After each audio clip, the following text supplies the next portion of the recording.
Hello students, হালকেনস্টাইন C university admission কোর্সে সবাইকে স্বাগত জানাচ্ছি। সো আজকে আমরা যে টপিক নিয়ে আলোচনা করব সেটি হচ্ছে বাজারজাতকরণ বা বিপণন পরিচিতি। মোটামুটি আজকের লেকচারটিতে আমরা মার্কেটিংয়ের বেসিক কনসেপ্টগুলো নিয়ে আলোচনা করব। সো চলো শুরু করা যাক। প্রথমেই আসে বিপণন বলতে আমরা কি বুঝি।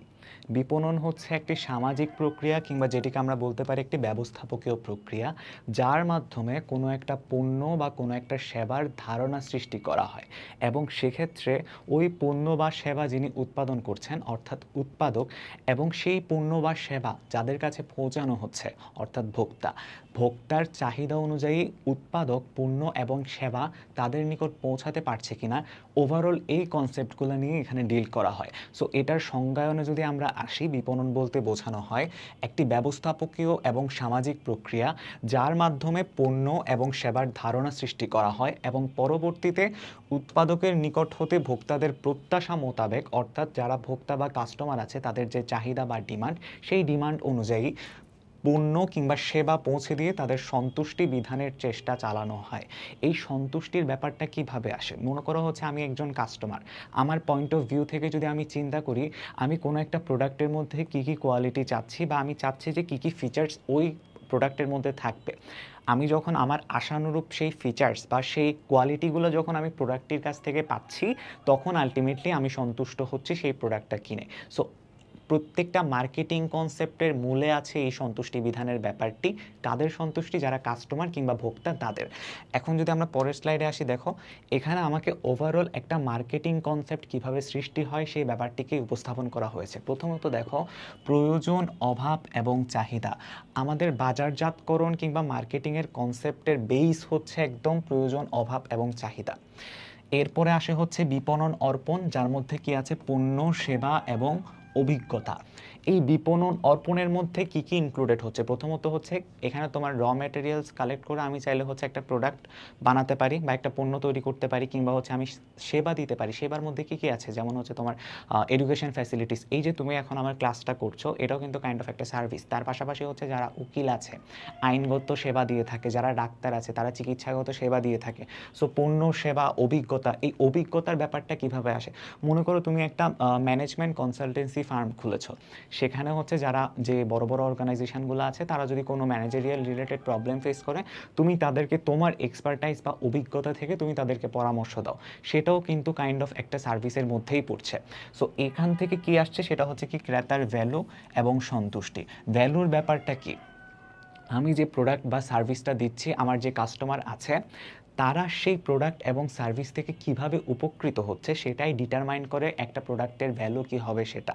আর সন্তুষ্টির ব্যাপারটা হচ্ছে যখন আমার ক্রেতাদের প্রয়োজন, চাহিদা এবং হচ্ছে অভাব তারা পূরণ করতে পারবে তখন আলটিমেটলি তারা সন্তুষ্ট হবে এবং সন্তুষ্টি বিধানের জায়গাটি আসছেই সেখান থেকে। এরপরে আসে বিনিময় এবং সম্পর্ক, এখানে একটা রেফ হবে। আচ্ছা, বিনিময় কাদের মধ্যে ঘটে? বিনিময় ঘটার জন্য মিনিমাম দুইটা পার্টি দরকার বা দুইটা পক্ষ দরকার বিনিময়ের জন্য।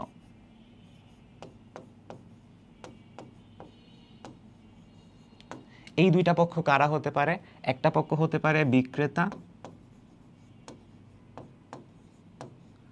এবং আরেকটা পক্ষ হতে পারে ক্রেতা।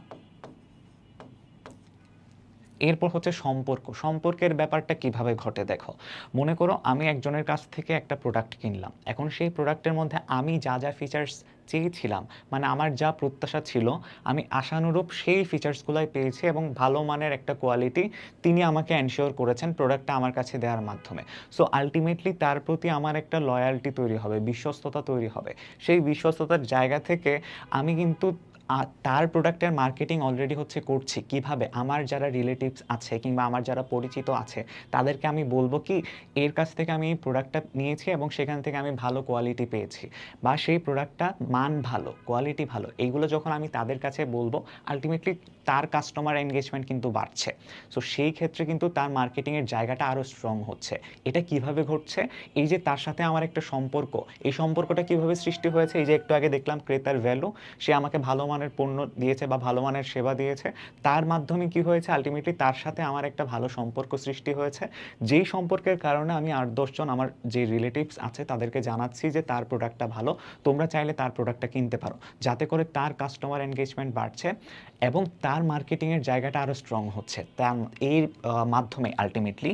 সো এরপরে আসে হচ্ছে বাজার। বাজার ব্যাপারটা কি?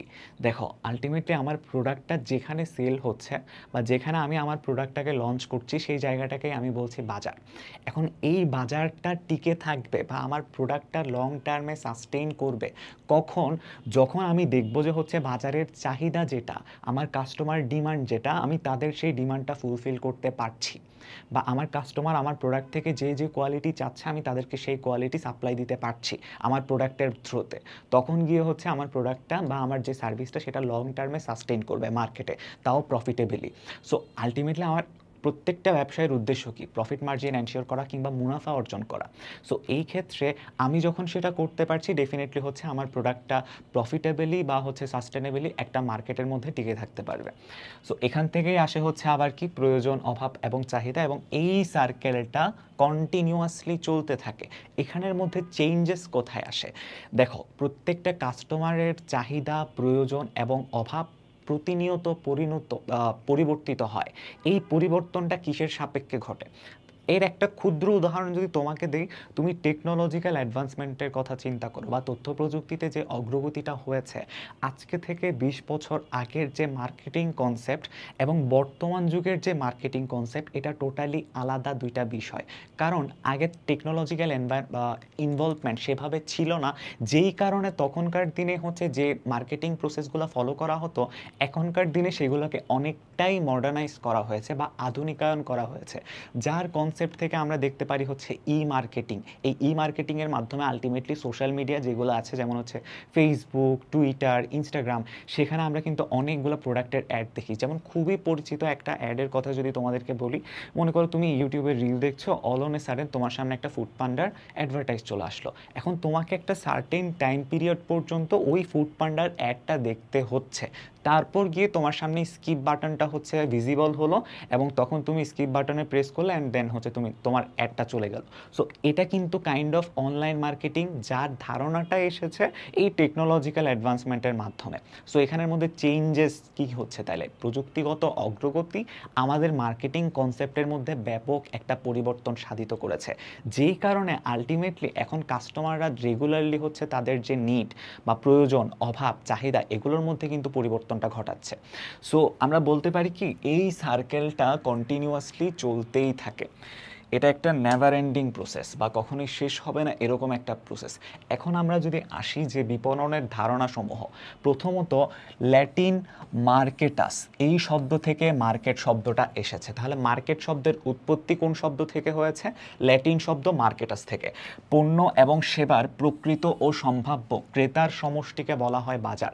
এই যে আমি একটু আগে বাজার বলেছি, বাজারে কি হচ্ছে আলটিমেটলি? আমি যে র ম্যাটেরিয়াল কালেক্ট করে যে প্রোডাক্টটা বানাচ্ছি কিংবা আমি যে সার্ভিসটা দিচ্ছি, সেই সার্ভিসটা বাজারেই আলটিমেটলি একজন কাস্টমার বা একজন ক্রেতার কাছে আমি সেটা সাপ্লাই করছি। সো বাজার বলতে আলটিমেটলি এখানে মিন করা হচ্ছে সেবার প্রকৃত এবং সম্ভাব্য ক্রেতার সমষ্টিকে। এরপরে আসি অর্থনীতির প্রাণ বলা হয় বাজারজাতকরণ কিংবা মার্কেটিংকে। কেন? মার্কেটিং যদি না হয় তাহলে কি হবে? তুমি এত কষ্ট করে একটা প্রোডাক্ট বানাচ্ছ বা তুমি এত কষ্ট করে একটা সার্ভিস দিচ্ছ, সেটার যদি মার্কেটিংই না হয় বা বাজারজাতকরণ যদি না হয়, যারা কাস্টমার তারা তো জানতেই পারবে না যে হচ্ছে এরকম কোনো একটা প্রোডাক্ট আছে বা এক্সিস্ট করে, তখন আলটিমেটলি তারা সেই প্রোডাক্টটা কিনবে না। এখন অর্থনীতির কনসেপ্ট থেকে আমাকে বলা হয় যে দেখো অর্থনীতির প্রাণ কেন এটাকে বলা হচ্ছে, বাজারজাতকরণকে কেন অর্থনীতির প্রাণ বলা হচ্ছে? বাজারজাতকরণের মাধ্যমে আলটিমেটলি কি হয়, আমি যখন কোনো একটা প্রোডাক্ট পারচেস করি দেখবা সেই প্রোডাক্টের গায়ে কিন্তু ভ্যাট লেখা থাকে। পণ্যের দাম তো আছেই, সেই দামের সাথে এক্সট্রা করে ভ্যাট লেখা থাকে, ভ্যালু অ্যাডেড ট্যাক্স। এই ভ্যাটের যে পোর্শন, সেই পোর্শনটা জমা হয় কোথায়? ডিরেক্ট সরকারি কোষাগারে। এখন তার মানে কি হচ্ছে, তুমি একটা প্রোডাক্ট কিনছো, সেই সাথে সেই প্রোডাক্টের জন্য তুমি সরকারকে একটা করও দিচ্ছ। সো এটা জাস্ট একটা ক্ষুদ্র উদাহরণ কিভাবে এটা অর্থনীতিতে অবদান রাখছে, মার্কেটিং বা বাজারজাতকরণ। এভাবে যদি আমরা বর্ণনা করতে যাই একটার পর একটা কিন্তু পয়েন্ট আসতেই থাকবে। সো এই সমস্ত কারণে অর্থনীতির প্রাণ হিসেবে গণ্য করা হয় বাজারজাতকরণকে। মার্কেটিং বা বাজারজাতকরণের জনক বলা হয় কাকে? ফিলিপ কটলারকে। ফিলিপ কটলার কোন দেশে জন্মগ্রহণ করেছিলেন? তিনি আমেরিকান সিটিজেন ছিলেন এবং জন্মগ্রহণ করেন 1931 সালে। আর বাজারজাতকরণ জীবনযাত্রার মান উন্নয়নের জনক, এই ধারণাটা কে দিয়েছেন? পল মজুর বা পল মাজুর বলা হয়। বাজারজাতকরণ কিভাবে জীবনযাত্রার মান উন্নয়ন করতে পারে? এই যে একটু আগে আমি তোমাকে টেকনোলজিক্যাল অ্যাডভান্সমেন্টের উদাহরণ দিলাম না, যে কিভাবে প্রযুক্তিগত উন্নয়ন আমাদের জীবনযাত্রায় ভূমিকা রাখছে। আজকালকার দিনে তোমার হচ্ছে টেলিভিশন কিংবা হচ্ছে পত্রপত্রিকায় বিজ্ঞাপন দেওয়ার থেকে সোশ্যাল মিডিয়া বা টেকনোলজি যে ফিচার্সগুলো আছে, যেমন হচ্ছে ফেসবুক, টুইটার, ইনস্টাগ্রাম বা হচ্ছে ইউটিউব, এখানে বিজ্ঞাপন দেওয়ার মাধ্যমে সব থেকে বেশি কাস্টমার রিচ করা যায় এবং কাস্টমার এনগেজমেন্ট তখন সব থেকে বেশি সহজ হয়। আলটিমেটলি তোমার কাজটা কি? তুমি মার্কেটিংয়ের মাধ্যমে করছোটা কি? যাতে করে তোমার পণ্য সম্পর্কে বা তোমার প্রোডাক্ট বা সার্ভিস সম্পর্কে আর 10 জন জানতে পারে, অন্যান্য মানুষের কাছে যেন তোমার পণ্যের বিজ্ঞাপনটা পৌঁছায়। বর্তমানে আমরা আমাদের ডেইলি লাইফে টেকনোলজি ছাড়া চিন্তাই করতে পারি না। সকালে ঘুম থেকে ওঠা, রাতে ঘুমাতে যাওয়ার আগ পর্যন্ত আমরা সব থেকে বেশি যেখানে ইনভলভ থাকি সেটা হচ্ছে টেকনোলজি। সো সেই হিসেবে বলা যায় যে কি, এই মার্কেটিংয়ের কনসেপ্টে বা হচ্ছে বাজারজাতকরণের ক্ষেত্রে বর্তমানে জীবনযাত্রার মানের পরিবর্তনে টেকনোলজিক্যাল অ্যাডভান্সমেন্ট একটা গুরুত্বপূর্ণ অবদান রেখেছে এবং একটা নতুন সম্ভাবনার দুয়ার সৃষ্টি করেছে। এই সমস্ত দিক বিবেচনা করে এই বাজারজাতকরণ আলটিমেটলি জীবনযাত্রার মান উন্নয়নের ক্ষেত্রে সবথেকে বড় ভূমিকা পালন করে। কোনো পণ্যের মান, সেবা এবং মূল্যের সমন্বয়ে পণ্য বা সেবা সম্পর্কে ক্রেতার যে মনোভাব গড়ে ওঠে সেটাকেই বলা হয় ভ্যালু। এখন এই ভ্যালুর ব্যাপারটা দুরকম হতে পারে, একটা হচ্ছে পজিটিভ, আরেকটা হচ্ছে কি নেগেটিভ। এখন চিন্তা করো পজিটিভ ভ্যালু কখন হয়। পজিটিভ ভ্যালুর ব্যাপারটা কিন্তু একটু আগে আমি বলেছি কি, পণ্যের যে কোয়ালিটি বা মান, সেই মানটা যেন হচ্ছে ঠিক থাকে। অর্থাৎ আমি অ্যাজ এ কাস্টমার, একজন ক্রেতা হিসেবে আমি একটা পণ্য থেকে যে মানটা আশা করব, সেই আশাটা যদি পূরণ হয় বা আমার প্রত্যাশা যদি পূরণ হয়, তখন আমি এটাকে একটা পজিটিভ ভ্যালু দিব। প্রথমত মানের ব্যাপারটা গেল, ঠিক আছে। তারপর হচ্ছে ফিচার্স, একটা পণ্য থেকে আমি কি কি সুবিধা পাচ্ছি, সেই ফিচার্স আমার প্রত্যাশার সাথে যদি হচ্ছে এই পণ্য যেটা আমি কিনেছি তার যে ফিচার সেগুলোর যদি মিল থাকে, তখন গিয়ে তার জন্য একটা পজিটিভ ভ্যালু ক্রিয়েট হচ্ছে। এই সেম ব্যাপারটা পণ্যের ব্যাপারে বললাম না আমি, এই সেম কনসেপ্টটা সার্ভিস কিংবা সেবার বেলাতেও একইভাবেই প্রযোজ্য। সো এখন এর যদি ব্যতিক্রম ঘটে, আমি যে কোয়ালিটি প্রত্যাশা করছি সেই কোয়ালিটি যদি আমি না পাই, কিংবা আমি যে ফিচার্সগুলো প্রত্যাশা করছি সেই ফিচার্সগুলো যদি না পাই, তখন গিয়ে এই নেগেটিভ ভ্যালুটা ক্রিয়েট হবে। ওই যে পজিটিভ ভ্যালু হলে আমি আমার 8-10 জন রিলেটিভকে বলি বা ফ্রেন্ডসদেরকে বলি যে হচ্ছে তুমি তার কাছ থেকে প্রোডাক্টটা কিনো, তখন আমি গিয়ে তাদেরকে বলবো যে হচ্ছে কি তুমি তার কাছ থেকে প্রোডাক্টটা কিনিও না, কারণ সে ভালো কোয়ালিটির প্রোডাক্ট সাপ্লাই করে না, তার প্রোডাক্টের মধ্যে যে ফিচার্সগুলো আমরা এক্সপেক্ট করি সেগুলো থাকছে না। তখন গিয়ে সেটা নেগেটিভ মার্কেটিং হয়ে যাচ্ছে। তখন তোমার কাস্টমার এনগেজমেন্ট হওয়ার থেকে তোমার কাস্টমার আরও হারাবা তুমি। সো এটা গেল পজিটিভ এবং নেগেটিভ। বাজারজাতকরণের মুখ্য উদ্দেশ্যটা কি? সেটা হচ্ছে ক্রেতার সন্তুষ্টির মাধ্যমে মুনাফা অর্জন করা। এখন আমার মুখ্য উদ্দেশ্য, মনে করো প্রত্যেকটা ব্যবসা, তুমি যদি চিন্তা করো ইন্ডিভিজুয়ালি, প্রত্যেকটা ব্যবসার মুখ্য উদ্দেশ্য হচ্ছে মুনাফা অর্জন করা। এখন বাজারজাতকরণ বা মার্কেটিংয়ের কনসেপ্টটাই হচ্ছে কি, আমার যে কাস্টমার আছে তাদের সাথে আমি যেন একটা সম্পর্ক তৈরি করতে পারি। কাস্টমার রিলেশনশিপকে এখানে খুবই গুরুত্ব দেওয়া হয় এই মার্কেটিংয়ের ক্ষেত্রে। কেন? কারণ এখানে আলটিমেটলি ক্রেতা যারা আছে তাদেরকে যদি আমি সন্তুষ্ট করতে না পারি, তাহলে আমি কাস্টমার এনগেজমেন্ট করতেই পারবো না। তো সেই জায়গা থেকে আমাকে চিন্তা করতে হয় যে কিভাবে আমি আমার কাস্টমার এনগেজমেন্ট বাড়াতে পারি। আলটিমেটলি কাস্টমার এনগেজমেন্ট বাড়ানো মানে হচ্ছে কি, আমার ব্যবসাটার সম্প্রসারণ করা বা আমার ব্যবসা সম্প্রসারিত হওয়া। তখন আলটিমেটলি আমার প্রফিট অটোমেটিক্যালি বেড়ে যাবে বা মুনাফা অটোমেটিক্যালি অর্জিত হবে। এই জায়গাটা থেকেই বলা হয়েছে ক্রেতা সন্তুষ্টির মাধ্যমে মুনাফা অর্জন করা। এটাই হচ্ছে কি আমার বাজারজাতকরণের মুখ্য উদ্দেশ্য। তারপরে আসে কি, প্রত্যাশার সাথে প্রাপ্ত সুবিধা তুলনা করে। এই যে আমি তোমাকে একটু আগেই খুব সুন্দর করে পজিটিভ এবং নেগেটিভ দিয়ে এটা বুঝিয়েছি যে আমার কি কি প্রত্যাশা দুভাবে হতে পারে, কোয়ালিটি অ্যান্ড ফিচার্স। এই প্রত্যাশার সাথে মানের তুলনা করে আমি যেই প্রোডাক্টটা কিনলাম সেটা আমাকে আলটিমেটলি কি কি সাপ্লাই দিচ্ছে, তার কোয়ালিটি কেমন, ফিচার্স কি, এটার তুলনা করে আলটিমেটলি ভোক্তার মনে যে আনন্দের সৃষ্টি হয় সেটিকে বলা হয় সন্তুষ্টি। তাহলে সন্তুষ্টি কখন হচ্ছে? যখন আমার প্রত্যাশার সাথে আমার অ্যাকচুয়ালি আমি কী কী সার্ভিস পাচ্ছি বা অ্যাকচুয়ালি আমি কী কী কোয়ালিটি সেখান থেকে পাচ্ছি তার মধ্যে যখন সামঞ্জস্য থাকে তখন গিয়ে হচ্ছে সন্তুষ্টির ব্যাপারটা চলে আসে। এরপরে কি বিনিময়ের ক্ষেত্রে কমপক্ষে কয়টা পক্ষ থাকবে? আমরা একটু আগে দেখেছি দুইটা পক্ষ থাকে, একটা পক্ষ হতে পারে ক্রেতা, একটা পক্ষ হতে পারে বিক্রেতা। তারপরে যদি আমরা আসি, দেখো, সম্পর্ক ভিত্তিক বাজারজাতকরণ বা রিলেশনশিপ মার্কেটিং হলো এমন একটি প্রক্রিয়া যার মাধ্যমে ভোক্তা, পরিবেশক, ডিলার এবং অন্যান্য পক্ষের সাথে বাজারজাতকারী জোরালো সম্পর্ক সৃষ্টি করে বাজারজাতকরণ কার্যক্রম সম্পাদন করে। এখানের মধ্যে পক্ষগুলো তোমরা একটু ভালোভাবে দেখো। ভোক্তা মানে হচ্ছে যারা এন্ড ইউজার বা সর্বশেষ যারা কাস্টমার আছে তারা। এরপরে আসে পরিবেশক, পরিবেশক মানে হচ্ছে যারা পরিবেশন করছে, ভোক্তাকে যারা দিচ্ছে। এরপর আসে হচ্ছে ডিলার, ডিলার কীরকম হতে পারে? মনে করো হচ্ছে ডিলারকে তুমি একটা থার্ড পার্টি কিংবা তৃতীয় পক্ষ বিবেচনা করতে পারো।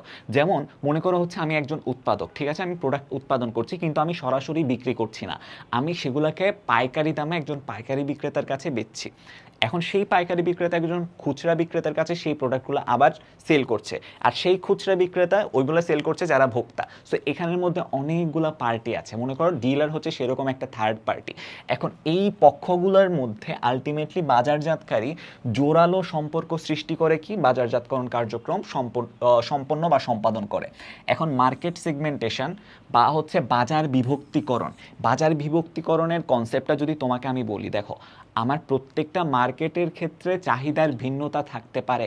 এখন কোন মার্কেটে কোন প্রোডাক্টের চাহিদা আছে, কোন মার্কেটে কোন সার্ভিসের চাহিদা আছে, সেটা আমাকে প্রথমত আইডেন্টিফাই করতে হবে। অ্যাকর্ডিং টু মাই আইডেন্টিফিকেশান, ওটা যখন আমি শনাক্ত করতে পারবো তারপর আমি আমার প্রোডাক্টের ওরিয়েন্টেশন করব। ওরিয়েন্টেশন বলতে আমি বোঝাচ্ছি আমার প্রোডাক্টগুলোর মধ্যে আমি এমন এমন ফিচার্স ইনক্লুড করব যেগুলো আমার কাস্টমাররা চায় বা যেই কোয়ালিটি তারা চায় সেই কোয়ালিটিগুলো আমি সেই প্রোডাক্টের মধ্যে ইনক্লুড করব। এখন মার্কেট অনুযায়ী বা বাজারের চাহিদা অনুযায়ী পণ্যের বিভক্তিকরণ, এই ব্যাপারটাকেই বলা হয় হচ্ছে কি মার্কেট সেগমেন্টেশন। সো এক্ষেত্রে কার্যকর বাজারজাতকরণ মিশ্রণ উন্নয়নের মাধ্যমে প্রতিটি বাজারের সর্বোচ্চ সন্তুষ্টি বিধান করা। সর্বোচ্চ সন্তুষ্টি বিধান কখন হয়? যখন আমি কাস্টমারের চাহিদা পূরণ করতে পারবো। কাস্টমারের চাহিদা আমি কখন পূরণ করতে পারবো? যখন আমি বুঝতে পারবো যে ওই মার্কেটের ডিমান্ডটা কি, ওই মার্কেটে আলটিমেটলি কাস্টমাররা কি চাচ্ছে, সেই অনুযায়ী যখন আমি আমার প্রোডাক্ট ওরিয়েন্টেশন করতে পারবো তখন গিয়ে মার্কেটিং মিক্স করা বা হচ্ছে এই যে মিশ্রণ উন্নয়ন করা সম্ভব হবে। মিশ্রণ উন্নয়ন বা মার্কেটিং মিক্সের কনসেপ্টটা আমাকে বলে যে হচ্ছে এখানের মধ্যে আমি যে প্রোডাক্টগুলো সাপ্লাই করছি বা আমি যে প্রোডাক্টগুলো হচ্ছে এই মার্কেটের মধ্যে লঞ্চ করতে যাচ্ছি তার সাথে আমার যে কাস্টমাররা আছে যাদের কাছে আমি প্রোডাক্টগুলো দিব তাদের ডিমান্ডের মধ্যে কতটুকু সামঞ্জস্যপূর্ণতা আছে, এই জিনিসটাই হচ্ছে এখানের কনসেপ্ট। এবারে আসি বাজারে প্রবেশের জন্য এক বা একাধিক মার্কেট সেগমেন্ট নির্বাচন করার প্রক্রিয়াকে বলা হয় বাজার লক্ষ্যায়ন। এখন আমার প্রোডাক্ট আছে, মনে করো আমার প্রোডাক্ট উৎপাদন করা হয়ে গেছে, এখন আমি সেটা মার্কেটে লঞ্চ করতে যাব। এখন কোন মার্কেটে আমার প্রোডাক্টটা আমি লঞ্চ করতে যাচ্ছি বা কোন মার্কেটে আমার প্রোডাক্টটা আমি বাজারজাতকরণ করতে যাচ্ছি সেই মার্কেট চুজ করা, এই জিনিসটাকে বলা হচ্ছে বাজার লক্ষ্যায়ন। কোনো কোম্পানি যখন তাদের ক্রেতা কমাতে চায় তাকে বলা হয় কি ডিমার্কেটিং। নর্মালি সব কোম্পানি চায় হচ্ছে ক্রেতা বাড়াতে, কিন্তু ব্যাপারটা যখন উল্টা হয়ে যায়, কখন ব্যাপারটা উল্টা হয় তোমরা যদি একটু জেনারেল সেন্স থেকে চিন্তা করো, ক্রেতা কমানো মানে এই ব্যাপারটা আলটিমেটলি চলে আসে যখন আমার যে ডিমান্ড চাহিদা অনুযায়ী যখন আমার সাপ্লাই কম থাকে, আমি যে পরিমাণ আমার পাওয়ার আছে, যে পরিমাণ ক্ষমতা আছে প্রডিউস করার বা প্রোডাকশানের যে ক্যাপাসিটি আছে আমার, সেই প্রোডাকশান ক্যাপাসিটি অনুযায়ী যখন আমি ডিমান্ড ফুলফিল করতে পারবো না তখন গিয়ে আলটিমেটলি আমি চিন্তা করি হচ্ছে কিভাবে ডিমার্কেটিং করানো যায় বা হচ্ছে ক্রেতা কমানো যায়। এটা জাস্ট একটা লজিক দিলাম তোমাকে। তারপরে যদি আসি ভোক্তাই রাজা, এই দর্শনটি দ্বারা বিপণন একটি ভোক্তামুখী প্রক্রিয়া তা ফুটে ওঠে। ভোক্তাই রাজা, এটা তোমাকে সবার আগে কিভাবে মাথায় রাখতে হবে, কারণ তোমার ব্যবসাটা চলবে কিনা, তোমার বিজনেসটা মার্কেটে প্রফিটেবলি সাস্টেন করবে কিনা সেটা আসবে যদি তুমি ভোক্তার চাহিদা পূরণ করতে পারো, নাম্বার ওয়ান, তাদের সাথে একটা সুন্দর সম্পর্ক বজায় রাখতে পারো। কাস্টমার রিলেশনশিপ ম্যানেজমেন্ট সব থেকে গুরুত্বপূর্ণ একটা ব্যাপার।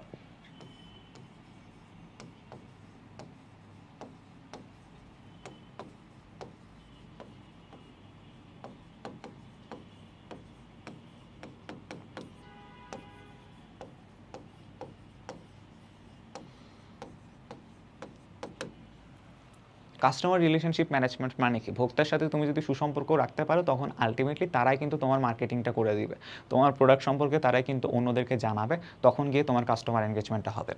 সো এই গেল আমাদের বিপণনের সংজ্ঞা। আচ্ছা, বিপণনকারীর সাথে ভোক্তা, পরিবেশক, ডিলার, সরকার এবং অন্যান্য পক্ষের সাথে সম্পর্ক প্রতিষ্ঠিত হয় কিসের মাধ্যমে? সম্পর্ক ভিত্তিক বিপণনের মাধ্যমে। বিপণনকারী কারা? যারা মার্কেটার আছে তারা। বিপণনকারীর সাথে কাদের কাদের, এখানে কয়টা পার্টি আছে? প্রথমত ভোক্তা বা কাস্টমার, পরিবেশক, ডিলার, সরকার বা গভর্নমেন্ট। গভর্নমেন্ট কিন্তু এখানে হাইলি ইনক্লুডেড, বা গভর্নমেন্টের ব্যাপারটা কিন্তু আমাদের প্রত্যেককেই মাথায় রাখতে হয়।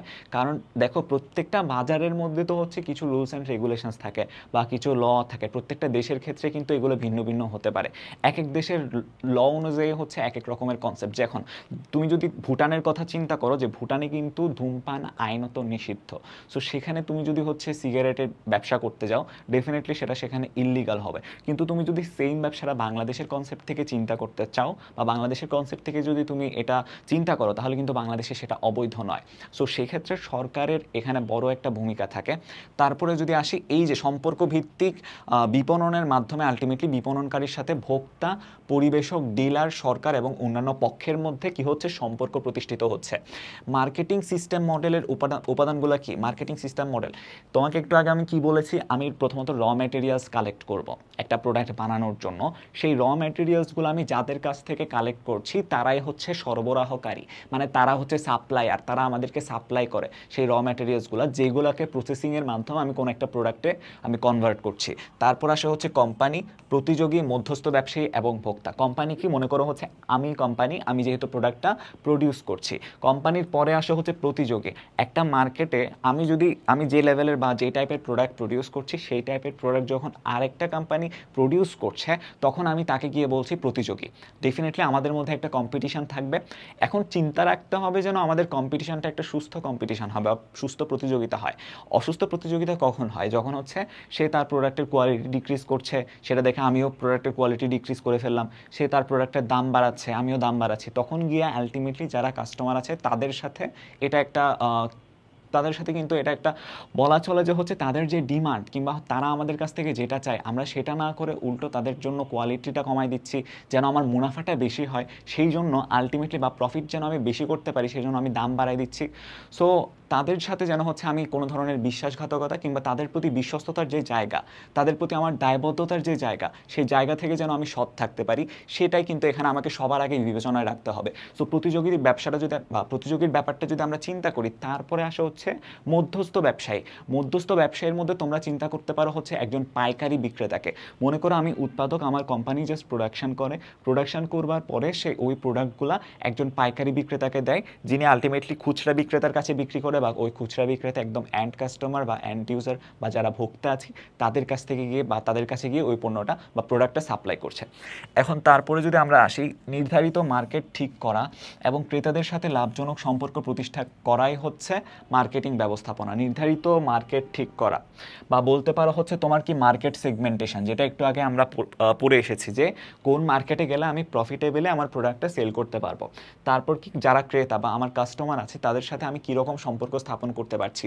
সেই সম্পর্কটা লাভজনক তখনই হবে যখন তাদের প্রতি আমার যে দায়বদ্ধতা, সেটা যখন আমি ভালোভাবে পালন করতে পারবো। দায়বদ্ধতা কিভাবে পালন করতে পারবো? ভালো কোয়ালিটি বা পণ্যের মান বজায় রাখার মাধ্যমে। সো তারপরে যদি আমরা আসি, বিভিন্ন বৈশিষ্ট্যের ভিত্তিতে বাজারকে বিভিন্ন ভাগে ভাগ করাকে বলা হয় কি? বাজার বিভক্তিকরণ। বাজারের বৈশিষ্ট্য, এক একটা মার্কেটের এক এক রকমের ক্যারেক্টারিস্টিক্স কিংবা বৈশিষ্ট্য থাকতে পারে। সেই বৈশিষ্ট্য অনুযায়ী যখন আমি মার্কেট সেগমেন্টেশন করছি, বা বাজারকে যখন বিভিন্ন ধরনের সেগমেন্টে ভাগ করছি, সেটাকে বলা হয় হচ্ছে বাজার বিভক্তিকরণ। একই ধরনের প্রয়োজন বা আকাঙ্ক্ষা আছে এমন একদল ক্রেতা নিয়ে গঠিত হয় বাজার বিভক্তিকরণ। এখন একই রকমের প্রয়োজন বা চাহিদা বা আকাঙ্ক্ষা, মনে করো হচ্ছে একটা ক্রেতা গোষ্ঠী, ঠিক আছে, বা ভোক্তা বা কাস্টমার, তারা হচ্ছে সিমিলার লেভেলের বা সিমিলার টাইপের প্রোডাক্ট চায়, বা এই ধরনের মানুষজন বা এই ধরনের জনগোষ্ঠী নিয়ে কোনো একটা বাজার যখন গড়ে ওঠে, তখন সেটাকে আমি একটা সেগমেন্টে ভাগ করতে পারি। এই জায়গা থেকে আসে হচ্ছে মার্কেট সেগমেন্টেশনের কনসেপ্ট। সেখানে আমাকে বলা হয় যে একটা নির্দিষ্ট এলাকার মধ্যে একটা নির্দিষ্ট জনগোষ্ঠী থাকবে বা একটা নির্দিষ্ট ক্রেতা গোষ্ঠী থাকবে যাদের চাহিদার মধ্যে সামঞ্জস্যতা থাকবে বা সাদৃশ্যতা থাকবে, এবং সেই অনুযায়ী তখন মার্কেটটাকে বিভক্ত করা হয়। এরপরে যদি আমরা আসি, দেখো একটি চলমান ব্যবস্থাপকীয় এবং সামাজিক প্রক্রিয়া বলা হয় কাকে? বিপণনকে। বিপণনের মডেলটা একটু আগে আমরা দেখে এসেছি যে কি প্রয়োজন আছে, অভাব আছে, চাহিদা আছে, তারপর থেকে হচ্ছে প্রত্যেকটা ধাপ আস্তে আস্তে চলে আবার সেই প্রয়োজন, অভাব, চাহিদা সেই জায়গাতে গিয়ে ফিরে যাচ্ছে। সো এটা একটা কন্টিনিউয়াস প্রসেস বা নেভার এন্ডিং প্রসেস, কখনোই শেষ হবে না এরকম একটি প্রক্রিয়া। উৎপাদক বা সরবরাহকারী ও ভোক্তা এবং ক্রেতার মাঝে সংযোগ স্থাপনকারী যোগাযোগ ব্যবস্থা হচ্ছে কি? বাজারজাতকরণ। সো বাজারজাতকরণ বা মার্কেটিং আলটিমেটলি কী করছে? সরবরাহকারী যিনি সাপ্লায়ার, তিনি উৎপাদক, মনে করো আমি উৎপাদন করছি, আমি একটা কোম্পানি উৎপাদক, তারপর হচ্ছে যে ভোক্তা আছে বা কাস্টমার, তাদের সকলের মধ্যে একটা ব্রিজ হিসেবে কাজ করে বা সেতু বন্ধন তৈরি করে।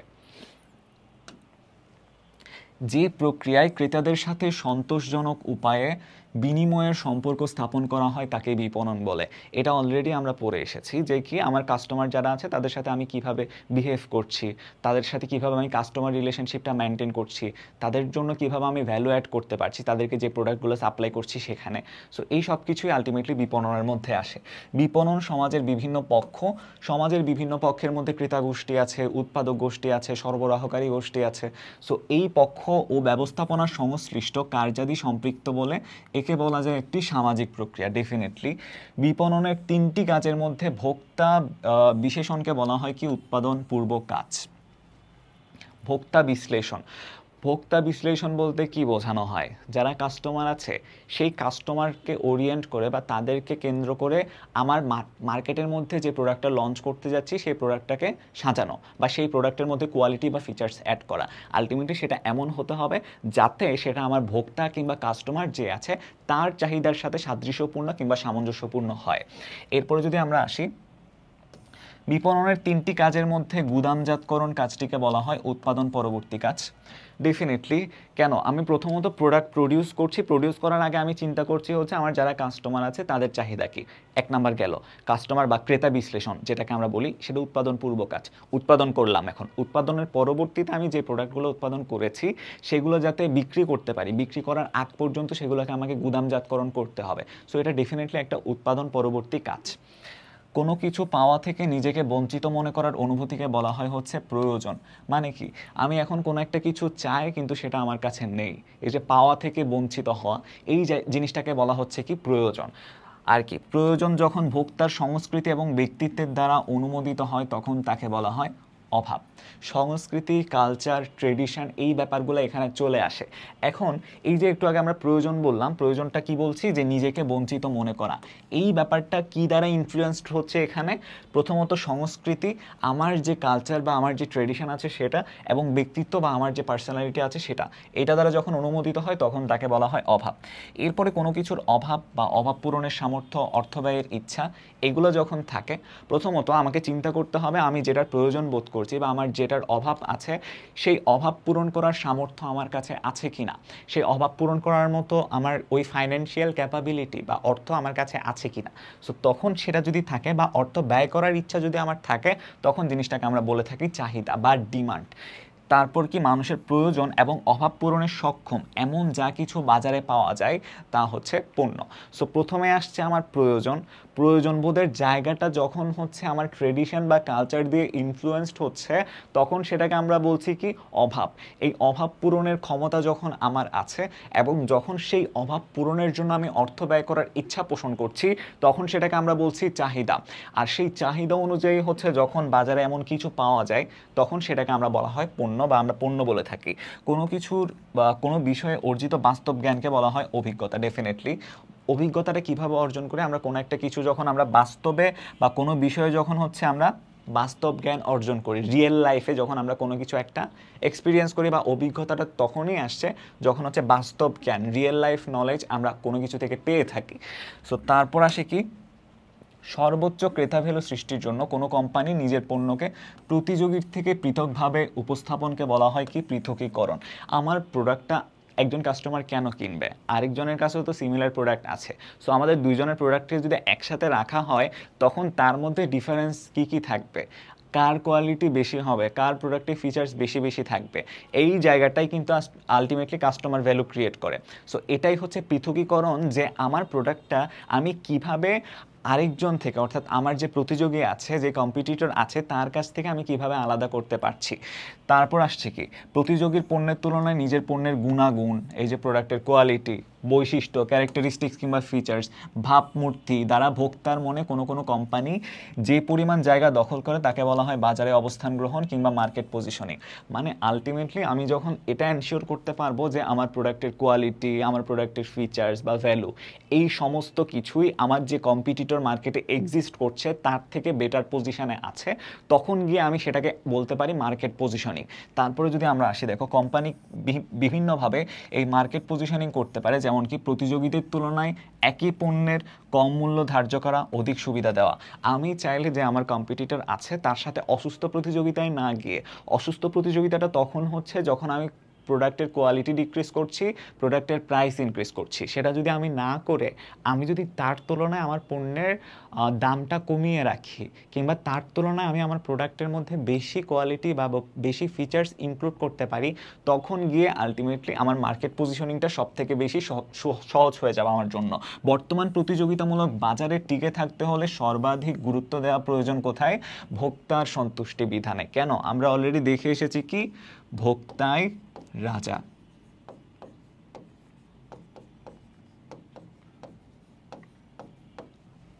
তারপরে যদি দেখি, বাজারজাতকরণের সমস্ত কর্মকাণ্ড কি দ্বারা আবর্তিত হয়? ক্রেতাদের বা ভোক্তাদেরকে নিয়ে। ডেফিনেটলি হচ্ছে তাদের চাহিদা, তাদের নিড, ডিমান্ড বা অভাব, স্কারসিটি, এই সব কিছু বিবেচনা করেই কিন্তু আলটিমেটলি বাজারজাতকরণ বা মার্কেটিং করা হয়। তারপর কি, বাজারজাতকরণের মাধ্যমে বিনিময় করা হয় কি? পণ্য বা সেবার, যেটা আমরা অলরেডি জানি কি, কোনো একটা প্রোডাক্ট থাকবে অথবা কোনো একটা সার্ভিস থাকবে যেটা আমি আমার কাস্টমারদের কাছে পৌঁছাচ্ছি কিসের মাধ্যমে? মার্কেটিং কিংবা বাজারজাতকরণের মাধ্যমে। এরপরে যদি আমরা আসি, পণ্য বা সেবার বিনিময়ে ক্রেতাদের নিকট থেকে বাজারজাতকারী যা গ্রহণ করে তাকে বলা হয় ভ্যালু কিংবা হচ্ছে মূল্য। তারা আমাকে যেটা দিচ্ছে আমার প্রোডাক্টের বিনিময়ে, সেটা অর্থ হতে পারে, তো সেটাকে আমি কনসিডার করছি ভ্যালু হিসেবে বা মূল্য হিসেবে।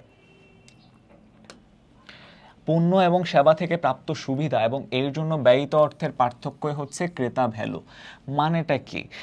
একজন কাস্টমারের পয়েন্ট অফ ভিউ থেকে যদি আমি চিন্তা করি, আমি যদি নিজেকে একজন কাস্টমারের জায়গায় রাখি, তাহলে মনে করো আমি একটা প্রোডাক্ট কিনলাম, এখন সেই প্রোডাক্টটা কিনতে আমার যত টাকা খরচ হয়েছে সেই টাকাটা এবং ওই প্রোডাক্ট বা ওই সার্ভিস থেকে আমি কি সুবিধা পাচ্ছি, কি ফ্যাসিলিটি পাচ্ছি, তার মধ্যে বা তার মানের যে পার্থক্য, সেটাকে আমরা বলে থাকি হচ্ছে ক্রেতা ভ্যালু।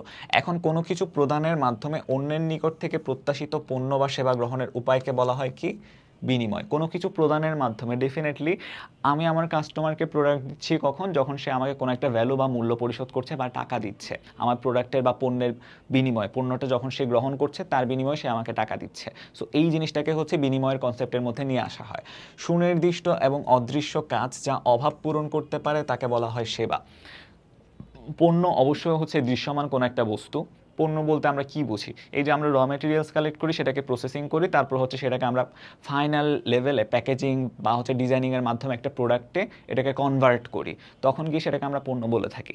এখন সার্ভিস বলতে আমরা নর্মালি কি বুঝে থাকি? যেমন হচ্ছে তোমার চিকিৎসা সেবা আছে, বা এই যা তুমি এখন আমার ক্লাসটা করছো, এটা হচ্ছে কাইন্ড অফ ফ্যাসিলিটি বা সার্ভিসের মধ্যে পড়ছে। সো সেই সমস্ত কিছু কাইন্ড অফ বলতে পারো কি তুমি অদৃশ্য বা হচ্ছে এই যে সুনির্দিষ্ট। চিকিৎসা সেবা যে তুমি নিচ্ছ, সেটা তুমি হসপিটালে যাওয়ার মাধ্যমে কিংবা হচ্ছে বর্তমানে টেলিমেডিসিন সেবা চালু আছে, বা তুমি কনফারেন্সিংয়ের মাধ্যমে কিন্তু বর্তমানে একজন চিকিৎসকের কাছ থেকে এই ফ্যাসিলিটিসটা নিতে পারছো। সো এক্ষেত্রে আমাকে দুইটা পয়েন্ট অবশ্যই মনে রাখতে হবে, এটা সুনির্দিষ্ট এবং অদৃশ্য কাজ যা অভাব পূরণ করতে পারে, সেটাকে আমরা বলে থাকি কি? সেবা। মানুষের অভাব পূরণ করার ক্ষমতাকে বলা হয় উপযোগ বা ইউটিলিটি। ইউটিলিটি বলতে কি বোঝায় বা উপযোগ বলতে কি বোঝায়? আমার কোনো একটা কিছু অভাব আছে, এখন সেই অভাবটাকে পূরণ করবার জন্য আমি কোনো একটা প্রোডাক্ট লঞ্চ করছি বাজারে। তখন আমি বলতে পারি যে হচ্ছে যখন দেখব ওই প্রোডাক্টের সেই অভাব পূরণ করবার মতো ক্ষমতা আছে, তার মানে সেটির উপযোগ আছে বা ইউটিলিটি আছে। এরপরে যা মানুষের প্রয়োজন এবং অভাব মেটাতে পারে তাকে পণ্য বলা হয়। ডেফিনেটলি এটা আমরা সবাই বুঝতে পেরেছি। যা অদৃশ্যমান কিন্তু ভোক্তার প্রয়োজন এবং চাহিদা মেটাতে পারে তাকে সেবা বলে। সেবার ব্যাপারটা এখানে চলে আসছে যে কি সুনির্দিষ্ট এবং অদৃশ্য, যেটা আমরা চিকিৎসা সেবার উদাহরণ থেকে দেখতে পারি। তারপর কি কোনো বিশেষ পণ্যের সুবিধা এবং উৎপাদন অভিজ্ঞতার উপর ভিত্তি করে গুরুত্ব আরোপ না করে ওই পণ্যের উপর গুরুত্ব প্রদানজনিত ভুলকে বলা হয় বাজারজাতকরণের ক্ষীণ দৃষ্টি।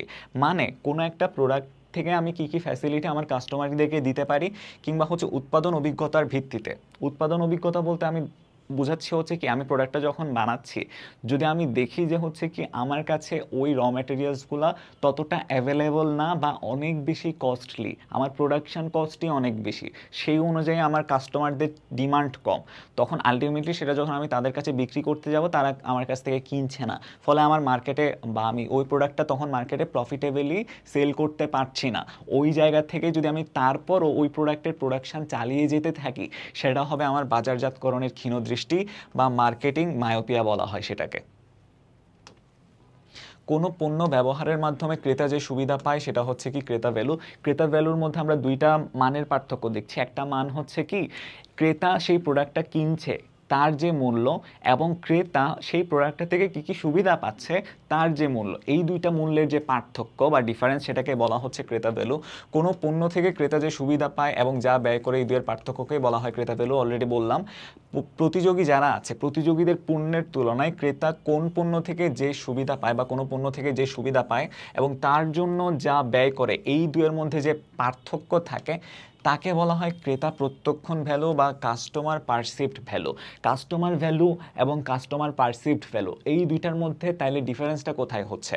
কাস্টমার পারসিভড ভ্যালুর ক্ষেত্রে প্রতিযোগীদের যারা পণ্য আছে, মনে করো এখানে আমার কোনটা বিবেচনা রাখতে হবে, যে কম্পিটিটর আছে তাদের যে প্রোডাক্ট সেই প্রোডাক্টের তুলনায় কোনো পণ্য থেকে একজন ক্রেতা কি সুবিধা পাচ্ছে আমার পণ্যটা কিনে। মানে আমি মার্কেটে এক্সিস্ট করছি, আমার কম্পিটিটরে এক্সিস্ট করছে, এখন আমার যে কাস্টমার সে আমার কাছ থেকে প্রোডাক্টটা কেনার ফলে সে ওই যে কম্পিটিটর আছে তার কাছ থেকে না কিনে এক্সট্রা আমার কাছ থেকে কেনার কারণে সে কী কী ফ্যাসিলিটিস পাচ্ছে সেই জিনিসটা এখানে আমাকে কনসিডারেশনে রাখতে হচ্ছে। তার সাথে আমি কি তুলনা করছি, সে আমাকে যে মূল্যটা পরিশোধ করছে, যে দামটা সে আমাকে ওই প্রোডাক্ট বা পণ্যের জন্য দিচ্ছে। সো আশা করি বুঝতে পেরেছি। এখন যদি আমরা আসি উৎপাদন মতবাদ বা প্রোডাকশন কনসেপ্ট, এখন কিছু মতবাদ দেখব যার মধ্যে প্রথমে এই উৎপাদন মতবাদটা আসে। এটার জনপ্রিয়তার সময় ছিল হচ্ছে 1950-এর দশক পর্যন্ত। এই উৎপাদন মতবাদটাকে বলা হয় সব থেকে প্রাচীন কিংবা পুরাতন মতবাদ। এই মতবাদে কি বলা হয়, যে ক্রেতারা ওই সব পণ্য পছন্দ বা ক্রয় করে যেগুলোর যোগান পর্যাপ্ত এবং ক্রেতার ক্রয় ক্ষমতাধীন।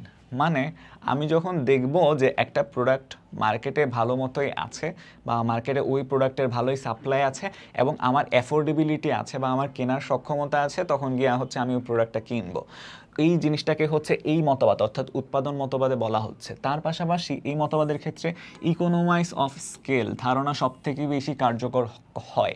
ইকোনোমাইজ অফ স্কেল এই জিনিসটা দ্বারা কি বোঝানো হয়, যখন পণ্যমূল্য অত্যাধিক এবং পণ্যমূল্য কমাতে উৎপাদনশীলতা বাড়ানো প্রয়োজন, তখন ওই উৎপাদন মতবাদ ব্যবহার করা উপযুক্ত, তখনই কিন্তু উৎপাদন মতবাদ ব্যবহার করা উপযুক্ত। তাহলে কখন জিনিসটা হচ্ছে, যখন আমি দেখতে পাচ্ছি যে কি আমার যে প্রোডাক্ট সেই প্রোডাক্টের প্রাইস অনেক বেশি। প্রাইস কমানোর একটা ওয়ে হচ্ছে প্রোডাকশান বাড়ানো। তুমি যখন তোমার প্রোডাকশান বাড়াচ্ছ তখন দেখতে পাবা যে কি অটোমেটিক্যালি হচ্ছে তোমার প্রোডাকশান কস্ট কমে যাবে। আর প্রোডাকশান কস্ট কমা মানে হচ্ছে কি তুমি চাইলে তোমার পণ্যের দাম কমাতে পারো। এই জায়গাটাই হচ্ছে এখানে উৎপাদন মতবাদ ব্যবহার করার জন্য সবথেকে বেশি উপযুক্ত। এই মতবাদকে ক্রেতার পছন্দ অপছন্দ তথা সন্তুষ্টির প্রতি গুরুত্ব দেওয়া হয়নি। মানে আলটিমেটলি মার্কেটে ক্রেতার যে ডিমান্ড, ক্রেতার যে চাহিদা, সেই চাহিদাকে এখানে গুরুত্ব আরোপ করা হয় না। এখানে কোনটার উপর গুরুত্ব দেওয়া হয়, যে এখানে ক্রেতার সক্ষমতা আছে কিনা কেনার, নাম্বার ওয়ান প্রথমত সক্ষমতা। তার পাশাপাশি যেটা আসে সেটা হচ্ছে কি পর্যাপ্ত সাপ্লাই আছে কিনা। এখন সাপ্লাই যদি তোমার মনে করো হচ্ছে কমে গেছে, সাপ্লাই কমলে আলটিমেটলি কি হবে, প্রোডাক্টের প্রাইস বেড়ে যাবে। এই জিনিসটার সাথে এই যে পণ্যমূল্য অত্যাধিক এবং পণ্যমূল্য কমাতে উৎপাদনশীলতা বাড়ানো প্রয়োজন হয়, তখনই কিন্তু আলটিমেটলি এই মতবাদটাকে আমরা অ্যাপ্লাই করছি। তারপরে যদি আমরা দেখি পণ্যের গুণগত মান উন্নয়নের প্রতি বিশেষ গুরুত্ব দেওয়া হয়নি এই মতবাদে, তাহলে এই মতবাদ থেকে আমরা নেগেটিভ পয়েন্ট পাচ্ছি কি কি? প্রথমত ক্রেতার সন্তুষ্টিকে গুরুত্ব দেওয়া হয়নি, পণ্যের গুণগত মানকে গুরুত্ব দেওয়া হয়নি। লাস্টলি পূর্ণ প্রতিযোগিতামূলক বাজারে এই মতবাদ কার্যকর নয়। প্রতিযোগিতার কথা যখন চলে আসবে, যখন মার্কেটে আমার অনেকগুলো কম্পিটিটর এক্সিস্ট করবে, ওই মার্কেটে গিয়ে আমি এই উৎপাদন মতবাদটাকে বা এই মতবাদ অনুযায়ী যদি আমি বাজারজাতকরণ করতে যাই, তখন গিয়ে আমাকে লসের বা লোকসানের সম্মুখীন হতে হবে। এরপর আসা হচ্ছে পণ্য মতবাদ কিংবা প্রোডাক্ট কনসেপ্ট। এটার জনপ্রিয়তার সময় ছিল কখন? 1960 এর দশক পর্যন্ত। এখানে কি বলা হয়? ভোক্তা বা ক্রেতা ওই সকল পণ্য পছন্দ করবে যেগুলোর গুণগত মান উন্নত, কার্যকর এবং বিশেষ বৈশিষ্ট্য সম্পন্ন। তাই ক্রমাগতভাবে পণ্যের মান উন্নয়ন করতে হবে এবং পণ্যের ডিজাইন, প্যাকেজিং এগুলোর মধ্যে সৃজনশীলতার প্রকাশ ঘটাতে হবে। নভেলটি, ইনোভেশন, নতুনত্ব, আমি নতুন কী কী ফিচার্স ইনক্লুড করতে পারছি যেটা আলটিমেটলি কাস্টমারদেরকে অ্যাট্রাক্ট করবে আমার প্রোডাক্টটা কেনার জন্য। এটাই হচ্ছে প্রোডাক্ট কনসেপ্ট বা পণ্য মতবাদ। এটা কিন্তু খুবই জনপ্রিয়, বা এখনও পর্যন্ত তুমি যদি চিন্তা করো এই মতবাদটা কিন্তু মার্কেটে এক্সিস্ট করে। কেন? আমার মার্কেটিং কনসেপ্টটাই বেস করে হচ্ছে আমার কাস্টমার ডিমান্ডের উপরে। এই যে যেটা এখানে বলা হয়েছে যে ক্রেতার পছন্দ অপছন্দকে কিন্তু এখানে গুরুত্ব দেওয়া হয়েছে। তারপরে যদি আমরা দেখি বিক্রয় মতবাদ বা সেলিং কনসেপ্ট, এটার জনপ্রিয়তার সময় ছিল 1950 এবং 1960-এর দশক। এখানে ক্রেতাদের আকর্ষণ বা প্ররোচিত করে অধিক বিক্রয়ের মাধ্যমে অধিক মুনাফা অর্জন করা। ক্রেতাদের আকর্ষণ বা প্ররোচিত কিভাবে করতে পারি? তুমি চাইলে হচ্ছে তোমার প্যাকেজিংটা ইউনিক করতে পারো তোমার যে কম্পিটিটর আছে তার কাছ থেকে, কিংবা প্রোডাক্টের ডিজাইনিংটা তুমি চাইলে ইউনিক করতে পারো, তার মধ্যে নতুন কিছু আনতে পারো, সৃজনশীলতা, ক্রিয়েটিভিটি, নভেলটি তুমি এর মধ্যে ইনক্লুড করতে পারো। তাই বিক্রয় বৃদ্ধির লক্ষ্যে প্রসারমূলক কার্যক্রম গ্রহণ করতে হবে এবং দক্ষ এবং অভিজ্ঞ বিক্রয় বাহিনী গড়ে তুলতে হবে। দেখো, মার্কেটিংয়ের ক্ষেত্রে কিন্তু তোমাকে কথা বলতে হয়, সুন্দর করে কথা বলতে পারার আর্টটা একজন মার্কেটারের ডেফিনেটলি থাকতে হবে। সে যেন হচ্ছে তার কাস্টমারকে ইনফ্লুয়েন্স করতে পারে, সেই সক্ষমতা তার মধ্যে অবশ্যই থাকতে হবে। তারপর গিয়ে হচ্ছে তার সাথে কাস্টমারের মধ্যে একটা সুসম্পর্ক বজায় থাকছে। তারপরে যদি আমরা দেখি অযাচিত পণ্য বিক্রয়ের প্রতি জোর দেয়, এটা অযাচিত পণ্য বিক্রয়ের প্রতি জোর দেয়। কেন? কারণ এখানে বিক্রয়টাই মুখ্য, আমাকে প্রোডাক্টটা সেল করতে হবে। এনি হাও আমি চাইলে কাস্টমারদেরকে পজিটিভলি ইনফ্লুয়েন্স করতে পারি, নেগেটিভলি ইনফ্লুয়েন্স করতে পারি। এনি হাও তাদেরকে প্ররোচিত করা, তাদেরকে আকর্ষিত করা, যাতে আমার প্রোডাক্টের বিক্রয়টা ঘটে। সো এই মতবাদ আক্রমণাত্মক বিক্রয় এবং প্রসারমূলক প্রচেষ্টা গ্রহণ করে বিক্রয় বৃদ্ধি করতে চায়। এনি হাও আমাকে বিক্রয় করতে হবে বা সেল করতে হবে। এই মতবাদে ভোক্তার সন্তুষ্টির বিষয়টি বিবেচনা করা হয়নি। সেটা কোথায় বিবেচনা করা হয়েছিল? একটু আগে যেটা আমরা আলোচনা করেছি, প্রোডাক্ট কনসেপ্ট বা পণ্য মতবাদ, সেখানে। সো স্বল্প মেয়াদে এই মতবাদ প্রয়োগযোগ্য, কিন্তু হচ্ছে দীর্ঘমেয়াদে নয়। তারপরে যদি দেখি বাজারজাতকরণ মতবাদ বা মার্কেটিং কনসেপ্ট, বর্তমান বিশ্বে এটা প্রচলিত আছে এবং জনপ্রিয়তার সময় হচ্ছে কি 1970-এর দশক থেকে বর্তমান সময় পর্যন্ত। দেখো, বর্তমানে সবথেকে বেশি ব্যবহৃত হয় হচ্ছে এই মার্কেটিং কনসেপ্ট বা বাজারজাতকরণ মতবাদ। এই মতবাদে আমাকে কি বলে? ভোক্তার রুচি, পছন্দ, তার পাশাপাশি চাহিদা, আমার কাস্টমারকে ওরিয়েন্ট করে, কাস্টমারকে কেন্দ্র করে আমার প্রোডাক্টটাকে সাজাতে হবে। প্রোডাক্টের ডিজাইনিং, প্যাকেজিং, কোয়ালিটি এনশিওরিং সব কিছু এমনভাবে হতে হবে যাতে করে সেটা ভোক্তার রুচি, পছন্দ বা চাহিদার সাথে সামঞ্জস্যপূর্ণ হয়। এই যে ভোক্তার চাহিদা অনুসারে পণ্য পরিকল্পনা উন্নয়ন করতে হবে এবং প্রসারমূলক কার্যক্রম গ্রহণ করতে হবে। এটাই মাত্র বললাম। এই মতবাদ অনুসারে কি ভোক্তাই রাজা মনে করা হয়? তাহলে এমসিকিউতে যদি আসে ভোক্তাই রাজা, কোন মতবাদ অনুসারে মনে করা হয়? সেটা হচ্ছে কি এই বাজারজাতকরণ মতবাদ বা মার্কেটিং কনসেপ্ট। বাজারজাতকরণ মিশ্রণের মাধ্যমে ক্রেতাদের সন্তুষ্টি বিধানের কথা এই মতবাদে বলা হয়েছে। ক্রেতাদের সন্তুষ্টি বিধান কিভাবে হচ্ছে? তাদের রুচি, চাহিদা, প্রয়োজনকে প্রাধান্য দেওয়ার মাধ্যমে। অনুধাবন এবং সাড়া প্রদান দর্শন অনুসরণ করা হয়। অনুধাবন এবং সাড়া প্রদান এখানের মধ্যে ইনক্লুড হয় মার্কেট অ্যানালাইসিস।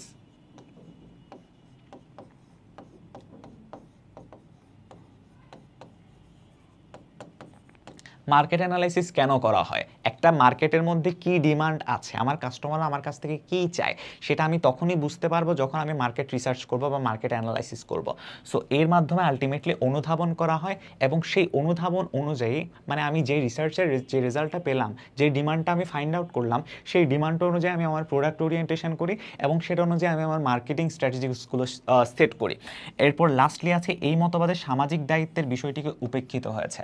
সামাজিক দায়িত্ব বলতে বলতে কি বোঝায়? Corporate social responsibility. ব্যাপারটা বলতে কি বোঝায়? দেখো, প্রত্যেকটা বড় বড় কোম্পানি তারা মুনাফা অর্জনের বিষয়টিকে মুখ্য করে দেখে, কিন্তু তার পাশাপাশি সমাজের উন্নতিতে বা সমাজের উন্নয়নে তারা কিছু কাজ করে থাকে বা উন্নয়নমূলক কাজে তারা অংশগ্রহণ করে থাকে। যেমন হচ্ছে তোমার শিক্ষা প্রতিষ্ঠান প্রতিষ্ঠা বা হচ্ছে হাসপাতাল প্রতিষ্ঠা, রাস্তাঘাট নির্মাণ, কালভার্ট, সেতু নির্মাণ, ব্রিজ নির্মাণ, এই ধরনের কাজে বড় বড় কোম্পানিগুলো ইনভেস্ট করে থাকে।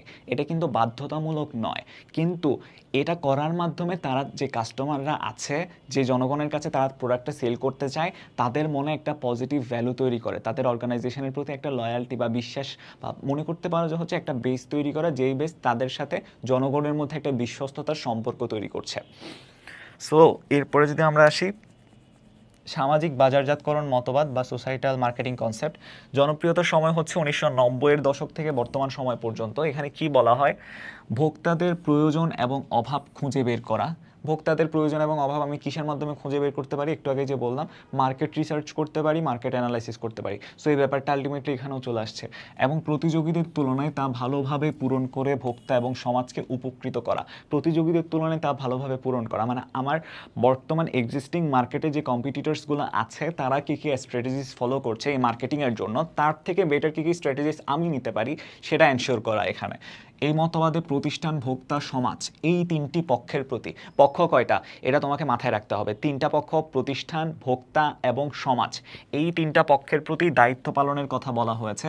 তাই ব্যবসায়িক প্রতিষ্ঠানকে বা ব্যবসায়িক প্রতিষ্ঠানের মালিকদের মুনাফা এবং ভোক্তাদের উন্নত মানের পণ্য প্রদানের পাশাপাশি বিভিন্ন সামাজিক কর্মকাণ্ডে অংশগ্রহণ করতে হয়। এটাই হচ্ছে সিএসআর অ্যাক্টিভিটিস, যেটা মাত্র বললাম, কর্পোরেট সোশ্যাল রেসপন্সিবিলিটি।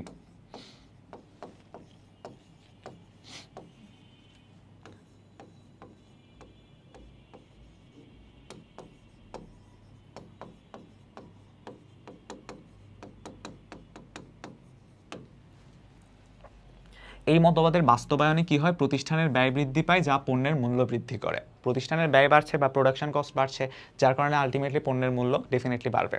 তারপর যদি আমরা আসি সামগ্রিক বাজারজাতকরণ মতবাদ বা হলিস্টিক মার্কেটিং, যেটা সর্বাধুনিক বা সব থেকে মডার্ন মতবাদ নামে এটা পরিচিত। জনপ্রিয়তার সময় কি একবিংশ শতাব্দীতে এই মতবাদটা প্রচলিত ছিল। হলিস্টিক মার্কেটিংয়ের উপাদান কয়টা? এই সংখ্যাটা মনে রাখতে হবে, চারটা। এই চারটা উপাদানের মধ্যে কি কি আসছে? প্রথমত অভ্যন্তরীণ বাজারজাতকরণ, তারপর আসে সমন্বিত বাজারজাতকরণ, কৃতিত্বমূলক বাজারজাতকরণ এবং লাস্টলি সম্পর্ক ভিত্তিক বাজারজাতকরণ। সম্পর্ক ভিত্তিক বাজারজাতকরণের ব্যাপারটার সাথে হচ্ছে আমরা মোটামুটি পরিচিত, যে আমার যারা ক্রেতা আছে তাদেরকে হচ্ছে আমি তারা যেটা চাই তাদের ওই চাহিদার প্রেক্ষিতে আমি আমার মার্কেটিং করছি। সো এর মধ্যে কি আসে দেখো, প্রতিষ্ঠানের অত্যন্ত দক্ষ কর্মী নিয়োগ এবং উচ্চতর প্রশিক্ষণ প্রদান করতে গিয়ে প্রতিষ্ঠানের ব্যয় বৃদ্ধি পায়। ডেফিনেটলি আমি যখন আমার প্রতিষ্ঠানে এক্সপার্টদেরকে আনছি, সেই এক্সপার্টদের এক্সপার্টাইজ কিংবা হচ্ছে তাদের এক্সপিরিয়েন্সের তো ডেফিনেটলি কোনো একটা দাম আছে বা ভ্যালু আছে। তো সেই ক্ষেত্রে তাদেরকে দেখা যাবে যে কি অনেক বেশি বেতন দিতে হচ্ছে, বা যে কর্মীগুলো আছে সেই কর্মীদেরকে অনেক বেশি বেতন দিতে হচ্ছে। তার পাশাপাশি তাদের ট্রেনিংয়ের জন্য তারা যেন হচ্ছে ইফেক্টিভিটি এবং এফিসিয়েন্সি এনশিওর করতে পারে, সেই জন্য তাদের দক্ষতা বৃদ্ধি করতে হয়। দক্ষতা বৃদ্ধির উপায় কি? প্রশিক্ষণ প্রদান কিংবা ট্রেনিং। সেই ট্রেনিং করাতে গিয়েও দেখা যায় যে কি এখানে অনেক বেশি ব্যয় হয়ে যায়। তারপর কি লাস্টলি প্রতিষ্ঠানের কর্মীদের স্বতন্ত্র আর্থিক অর্জনগুলো পরিমাপ করা এখানে কষ্টসাধ্য।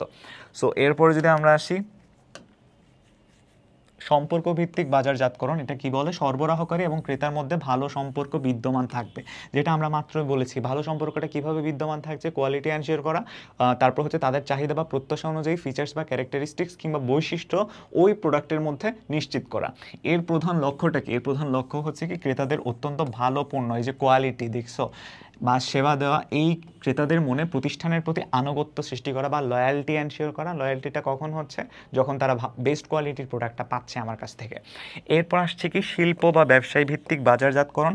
এটার জনপ্রিয়তার সময়টা ছিল হচ্ছে 1980-এর দশক থেকে বর্তমান সময় পর্যন্ত। এটি মূলত শিল্প পণ্য নিয়ে কাজ করে, তারপর ভোক্তা পণ্য নিয়ে নয়।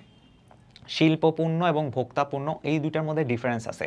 এখানে কি ভোক্তা পণ্যের বাজারজাতকরণ প্রসার কার্যক্রম থেকে এর বাজারজাতকরণ প্রসার কার্যক্রম ডেফিনেটলি আলাদা, যেহেতু এটা শিল্প পণ্য নিয়ে ডিল করছে।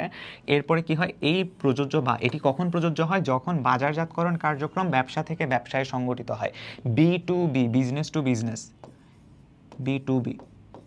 আমরা ম্যানেজমেন্টে কিন্তু এটা অলরেডি পড়ে এসেছি যে বিজনেস টু বিজনেস, এটা অ্যাকচুয়ালি কি হয়, ব্যবসার থেকে আরেকটা ব্যবসা, এদের মধ্যে যখন হচ্ছে ব্যবসায়িক কর্মকাণ্ডটা পরিচালিত হয় তখন আলটিমেটলি সেটাকে আমরা B2B বা ব্যবসায় টু ব্যবসায় কার্যক্রম বলে থাকি।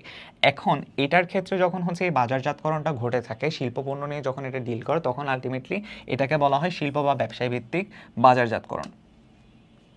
এরপর আসে হচ্ছে ব্র্যান্ডিং। ব্র্যান্ডিংয়ের জনপ্রিয়তার সময় কি 1980-এর দশক থেকে বর্তমান সময় পর্যন্ত। এখানে কি কোম্পানির নিজস্ব চিন্তাভাবনা বা ফিলোসফি অনুযায়ী বাজারজাতকরণ কার্যক্রম পরিচালনা করা হয়। এটি মূলত কোনো মতবাদ নয়, এটি একটি প্রতিষ্ঠানের নিজস্ব কৌশল। কৌশল বলতে কি বোঝাচ্ছি, প্রত্যেকটা অর্গানাইজেশনের নিজস্ব কিছু কালচার থাকে, অর্গানাইজেশনের নিজস্ব এনভায়রনমেন্ট বা ট্রেডিশন থাকে। এখন তার প্রতিফলনগুলো ঘটে কোথায়, সেই অর্গানাইজেশন যে স্ট্র্যাটেজিসগুলো নেয়, হতে পারে মার্কেটিং স্ট্র্যাটেজি, চিন্তা করো জাস্ট মার্কেটিং স্ট্র্যাটেজির কথাই যদি আমরা ভাবি, এই ক্ষেত্রে ওই অর্গানাইজেশনের যে কালচার, ট্রেডিশন বা চিন্তা চেতনা বা মতবাদ, সব কিছুর প্রতিফলন কিন্তু সেখানের মধ্যে ঘটে। সো এখানে আলটিমেটলি এটা কোনো মতবাদ বলা যায় না, এটি কি প্রতিষ্ঠানের এক একটি নিজস্ব কৌশল। তারপরে আসি প্রয়োজন, অভাব এবং চাহিদা, নিড, ওয়ান্ট অ্যান্ড ডিমান্ড।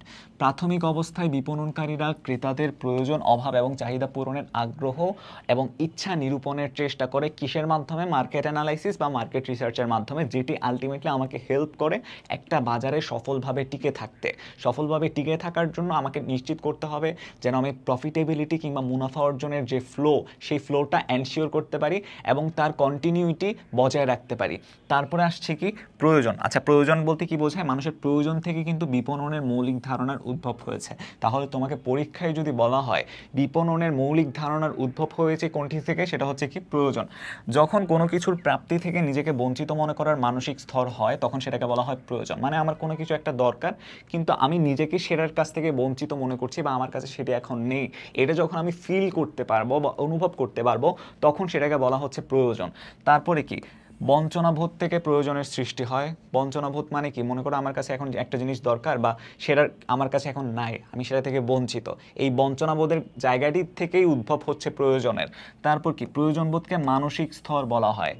অনুভব করা, ফিল করা, ডেফিনেটলি এটা একটা মানসিক স্তর। তারপর আসছে কি, বিপণনকারীর প্রয়োজন সৃষ্টি করতে পারে না, ডেফিনেটলি প্রয়োজনটা আমাকে মেন্টালি ফিল করতে হচ্ছে, অনুভব করতে হচ্ছে। একটা বিপণনকারী তো সেটা সৃষ্টি করতে পারছে না। শারীরিক কারণে মানুষ প্রয়োজন অনুভব করে। তারপর কি, যেমন হচ্ছে ক্ষুধার সময় আমাদের খাদ্যের প্রয়োজন অনুভূত হওয়া। মনে করো তুমি অনেকক্ষণ ধরে না খেয়ে আছো, তোমার প্রচুর পরিমাণে ক্ষুধা লাগবে। ক্ষুধা থেকে বা ক্ষুধা নিবারণের জন্য তুমি কিসের প্রয়োজন অনুভব করবে, খাদ্যের। ঠিক একইভাবে আমার এই কনসেপ্টটা আসছে। তৃষ্ণার সময় কি হয়, পানির প্রয়োজন অনুভূত হয়, ইত্যাদি। এরপরে দেখি মৌলিক প্রয়োজন মূলত 3 প্রকার। আমাদের মৌলিক চাহিদার ব্যাপারটা কিন্তু এখানে ইনক্লুডেড। দৈহিক প্রয়োজন, খাদ্য, বস্ত্র, নিরাপত্তা। অবশ্যই আমাদের ক্ষুধা নিবারণ করার জন্য খাদ্য প্রয়োজন, তারপর হচ্ছে লজ্জা নিবারণ করার জন্য বস্ত্র প্রয়োজন, তারপর সমাজে যাতে আমরা হচ্ছে নিরাপদে থাকতে পারি তার জন্য আমাদের নিরাপত্তা প্রয়োজন। সামাজিক প্রয়োজন কি, আত্মীয় স্বজন, বন্ধু বান্ধব এবং ভালোবাসা। প্রকৃতপক্ষে আমাদের যে পরিবার পরিজন, তারপর হচ্ছে আমাদের যে ফ্রেন্ডস, তারাই কিন্তু হচ্ছে আলটিমেটলি এই সামাজিক প্রয়োজনের মধ্যেই আসছে। কেউ পৃথিবীতে একা বাঁচতে পারে না, সবাইকে হচ্ছে সমাজের মধ্যে দিয়েই যেতে হয়, সমাজের মধ্যে বাঁচতে হয়। কেন? কারণ মানুষ সামাজিক জীব। তারপরে যদি আমরা আসি ব্যক্তিগত প্রয়োজন, যার মধ্যে আছে জ্ঞান বা নলেজ এবং আত্মবিশ্বাস কিংবা কনফিডেন্স, এগুলো হচ্ছে কি ব্যক্তিগত প্রয়োজন। তারপর আসছে কি প্রয়োজন। প্রয়োজন মানে কি, কোনো কিছু না পাওয়া বা বঞ্চিত হওয়ার যে ফিলিংস বা অনুভূতি, সেটাকে বলা হচ্ছে প্রয়োজন বা নিডকে বলা হচ্ছে। প্রয়োজনের পরে আসে হচ্ছে, বা এটাকে যদি আমরা বলে থাকি হচ্ছে নিড। নিড হচ্ছে কি, ফেল্ট অফ ডিপ্রাইভেশন, কোনো একটা কিছু থেকে বঞ্চিত হওয়া। এরপর আসে হচ্ছে অভাব বা ওয়ান্টস।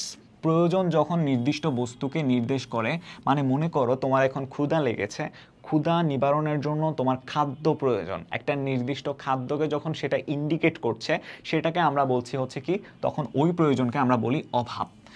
যেমন ক্ষুধার সময় খাবারের অভাব অনুভূত হওয়াটাই হচ্ছে প্রয়োজন, কিন্তু কেউ যদি নির্দিষ্ট করে বলে যে হচ্ছে কি, আমি খাবার হিসাবে এখন ভাত খাবো, এই যে তোমাকে আমি বললাম যে খাবারটা ইন্ডিকেট করে দেওয়া, কি খাচ্ছি, ভাত খাবো, সেই ভাতটা ইন্ডিকেট করে দেওয়া, এই ভাত খাওয়ার প্রয়োজনটাই হচ্ছে কি অভাব।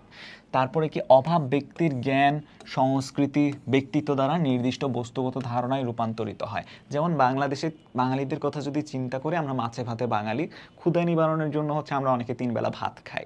কিন্তু সেম পার্সপেক্টিভটা কিন্তু তুমি আমেরিকা বা ওয়েস্টার্ন ওয়ার্ল্ডে ডিফারেন্ট। তারা কিন্তু ক্ষুধা নিবারণের জন্য হচ্ছে ফাস্ট ফুড বা এই ধরনের খাবার বেশি খেয়ে থাকে। সো সেটা কি দ্বারা প্রভাবিত হচ্ছে? প্রথমত কি জ্ঞান, তারপর হচ্ছে সংস্কৃতি এবং ব্যক্তিত্ব। যেমন ক্ষুধা লাগলে বাংলাদেশিরা ভাতের অভাব বোধ করে এবং আমেরিকায় ফাস্টফুডের অভাব বোধ করে। আচ্ছা, অলরেডি বললাম অভাবের সৃষ্টি হয় কোত্থেকে? প্রয়োজনবোধের জায়গা থেকে। ডেফিনেটলি আমি যখন নিজেকে কোনো একটা কিছু থেকে বঞ্চিত বোধ করছি, সেই বঞ্চনাবোধের জায়গাটার থেকে বা প্রয়োজনবোধের জায়গাটার থেকে কিন্তু অভাবটা আসছে। তার পাশাপাশি অভাব কোনো সুনির্দিষ্ট পণ্য বা সেবাকে নির্দেশ করে। অবশ্যই কোনো একটা স্পেসিফিক প্রোডাক্ট হতে হবে বা কোনো একটা স্পেসিফিক জিনিস হতে হবে, যে ওই ব্যাপারটা। যেমন ক্ষুধা নিবারণের জন্য আমি বলছি ভাত খাবো, ওটাকে আমি স্পেসিফাই করে দিয়েছি, সুনির্দিষ্ট করে দিয়েছি। তারপর কি অভাব স্তর হচ্ছে কি বস্তুগত স্তর। অবশ্যই বিপণনকারী অভাব সৃষ্টি করতে পারে। কিভাবে? বিপণনকারী কিন্তু আলটিমেটলি মনে করো হচ্ছে ভাত কারা বিক্রি করছে, মুদির দোকানে হচ্ছে চাল বিক্রি হচ্ছে, সেই চাল থেকে আমি ভাত উৎপন্ন করছি। সো সেই চালের যে বিপণনকারী, তিনি কিন্তু এখানে অভাবটা সৃষ্টি করছে। সো এই জিনিসটা তোমাকে মাথায় রাখতে হবে। তাহলে অভাব সমান কি পাচ্ছি? প্রয়োজনের সাংস্কৃতিক এবং ব্যক্তিগত উপাদান, যার মধ্যে আছে ব্যক্তিত্ব, পার্সোনালিটি, তারপর হচ্ছে পছন্দ বা চয়েস ইত্যাদি। সো ইংরেজিতে যদি বলি, specific need that is shaped by culture and individual. So আশা করি আমরা অভাবটা বুঝতে পেরেছি। তারপর আসা হচ্ছে চাহিদা বা ডিমান্ড। চাহিদা কি? চাহিদা হচ্ছে নির্দিষ্ট কোনো বস্তুর অভাব, তা ক্রয় করার সামর্থ্য এবং তা ক্রয়ের ইচ্ছার সমষ্টি। মানে আমি অভাব বোধ করছি, কোনো একটা কিছুর প্রয়োজন মেটানোর জন্য আমরা স্পেসিফিক কোনো একটা পণ্য দরকার, সেই পণ্যের অভাবটা বোধ করছি। তারপরে সেই পণ্যটা ক্রয় করার সামর্থ্য আমার আছে, আমার কাছে সেই ফাইন্যান্সিয়াল অ্যাফোর্ডেবিলিটিটা আছে যে আমি প্রোডাক্টটা ক্রয় করতে পারবো। তারপর লাস্টলি যেটা আসে, এটা 2 নাম্বার গেল, লাস্টলি যেটা আসে সেটা হচ্ছে কি আমার ক্রয় করার ইচ্ছা থাকতে হবে। ওই প্রোডাক্টটা যে আমি কিনবো তার ইচ্ছাটা আমার মধ্যে আছে কিনা। অনেকেই হচ্ছে মার্সিডিস গাড়ির অভাব বোধ করে, সামান্য কিছু মানুষেরই সেটা ক্রয় করার সামর্থ্য এবং ক্রয় করার ইচ্ছা থাকে। মার্সিডিস কে না কিনতে চায়? সবাই তো কিনতে চায়, কিন্তু কেনার সামর্থ্য কয়জনের আছে বা টাকা থাকলেও কেনার ইচ্ছা কয়জনের আছে? সেই জায়গাটাই হচ্ছে এখানে চাহিদার ব্যাপারটা সৃষ্টি করছে। যাদের মার্সিডিস গাড়ির অভাব, সেটি ক্রয় করার সামর্থ্য, ক্রয় করার ইচ্ছা, অভাব, সামর্থ্য, ইচ্ছা, তিনটাই যখন থাকছে, তখন আমরা সেটিকে বলতে পারি হচ্ছে কি তার চাহিদা। চাহিদা সমান কি অভাব ক্রয়ের সামর্থ্য এবং ইচ্ছা, বা ইংরেজিতে বলতে পারি demand is equals to want plus ability to buy plus willingness to buy. এরপর আসা হচ্ছে বিপণন অর্পণ। পণ্য, সেবা এবং অভিজ্ঞতা, এই 3টা ব্যাপার এখানের মধ্যে চলে আসছে, বা product, service and experience. So এটাকে আমরা কি বলতে পারি? বিপণন অর্পণ হচ্ছে প্রয়োজন বা অভাবের সন্তুষ্টি বিধানের জন্য আমার ক্রেতাদের যে চাহিদা, তাদের যে প্রয়োজন, তাদের যে অভাব, সেটির সন্তুষ্টি বিধানের জন্য উপস্থাপনকৃত পণ্য, সেবা, তথ্য বা অভিজ্ঞতার সমন্বয়। এর মধ্যে আসি প্রথমত প্রোডাক্ট বা পণ্য। মানুষের প্রয়োজন পূরণে সক্ষম যে কোনো কিছুকে পণ্য বলা হয়। প্রয়োজন কেন আসছে? বঞ্চনাবোধ বা হচ্ছে তোমার অভাববোধের জায়গা থেকে। প্রয়োজনের পরের যে স্টেপ সেটা হচ্ছে অভাব। এখন সেই অভাব পূরণে সক্ষম যে কোনো কিছুকেই বলা হচ্ছে কি পণ্য। তারপরে যদি আসি, যেমন ধান, চাল, বস্ত্র ইত্যাদি দৃশ্যমান পণ্য, দৃশ্যমান হতে পারে। তারপর হচ্ছে অদৃশ্যমান কোনো কিছু যা ক্রেতার প্রয়োজন পূরণ করতে পারে। অদৃশ্যমানের মধ্যে কি আছে? যেমন আমার এখন অসুস্থ লাগছে, আমি একজন ডাক্তারের শরণাপন্ন হতে চাই। এখন একজন ডাক্তারের কাছে আমি গেলাম, তিনি আমাকে চিকিৎসার বা কিভাবে আমি কোন ওষুধ খাবো সে সম্পর্কে তিনি আমাকে পরামর্শ দিলেন। তো সেটা তো দৃশ্যমান কোনো একটু কিছু নয়, কিন্তু সেটা আমার প্রয়োজন ছিল। তার কাছে গিয়ে তার পরামর্শ নিয়ে আমি আমার প্রয়োজনটা মেটাচ্ছি। সো এর মাধ্যমে আলটিমেটলি যখন ভোক্তার প্রয়োজন পূরণ করতে পারে, তাকে বলা হয় হচ্ছে পণ্য। পণ্যের বৈশিষ্ট্য কি? এর বাহ্যিকতা থাকবে, ক্রেতাগণ সেটা দেখতে এবং ছুঁতে পারবে। সেটা যদি সার্ভিস হয়, এই যে অদৃশ্যমান কোনো একটা কিছু যখন হবে, তখন ওই জিনিসটাকে আমরা বলে থাকি হচ্ছে সার্ভিস বা সেবা।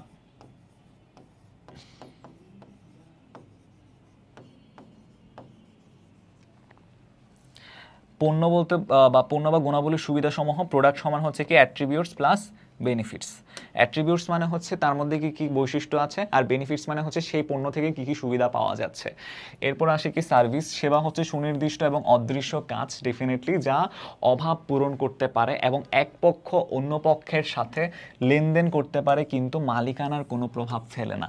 তুমি যদি একজন চিকিৎসকের কথা চিন্তা করো এবং একজন অসুস্থ রোগীর কথা চিন্তা করো, সেই অসুস্থ রোগীর সেই চিকিৎসককে প্রয়োজন। এখন সেই চিকিৎসককে প্রয়োজন বলে সে তার কাছে যাচ্ছে, তার পরামর্শ নিচ্ছে, সেই পরামর্শ অনুযায়ী সে মেডিসিন কিনছে। এই ব্যাপারটা কিন্তু টোটালি হচ্ছে তোমার দৃশ্যমান কোনো কিছু নয়, অদৃশ্য বলতে পারি সেটাকে, কিন্তু সুনির্দিষ্ট। আর সেই ক্ষেত্রে একটা পক্ষ যদি আমি চিন্তা করি চিকিৎসক, আরেকটা পক্ষ যদি চিন্তা করি সেই অসুস্থ ব্যক্তিটি, সো তাদের মধ্যে আলটিমেটলি এখানে লেনদেনটা হচ্ছে, কিন্তু মালিকানার কোনো ধরনের ইম্প্যাক্ট এখানে আমরা দেখতে পাই না। যেমন ব্যাংক, বিমা, স্বাস্থ্যসেবা, রেস্টুরেন্ট, শিক্ষা ইত্যাদি। এই যে শিক্ষা, এখন তুমি আমার ক্লাসটা দেখছো, এটাও কিন্তু এর মধ্যেই পড়ছে। কিন্তু একটু আগে আমরা যে পণ্যের মধ্যে দেখলাম, পণ্যের মধ্যে দৃশ্যমান অদৃশ্যমান কোনো একটা কিছু যা ভোক্তার অভাব পূরণ করতে পারে। সো এখানে দৃশ্যমান অদৃশ্যমান সেগুলো কিন্তু এখানে চলে আসছে। এই যে দেখো, অদৃশ্যমানের মধ্যে আলটিমেটলি সেবার ব্যাপারটা কিন্তু টোটালি সিমিলার। এই সার্ভিস বা সেবার যে কনসেপ্ট, এটাকে আমরা এখানে বলতে পারি হচ্ছে সিমিলার। কেন? কারণ সেটা কি করছে, কোনো একটা কিছু অদৃশ্যমান বা দৃশ্যমান যে কোনো কিছুই হতে পারে যা অভাব পূরণ করছে বা প্রয়োজন পূরণ করছে, কিন্তু এখানের মধ্যে এটা সুনির্দিষ্ট এবং অদৃশ্য, সেটা এখানে আমাকে স্পেসিফাই করে দেওয়া আছে। তারপরে যদি দেখি সেবা হচ্ছে কি কার্যাবলীর অদৃশ্য সুবিধাসমূহ।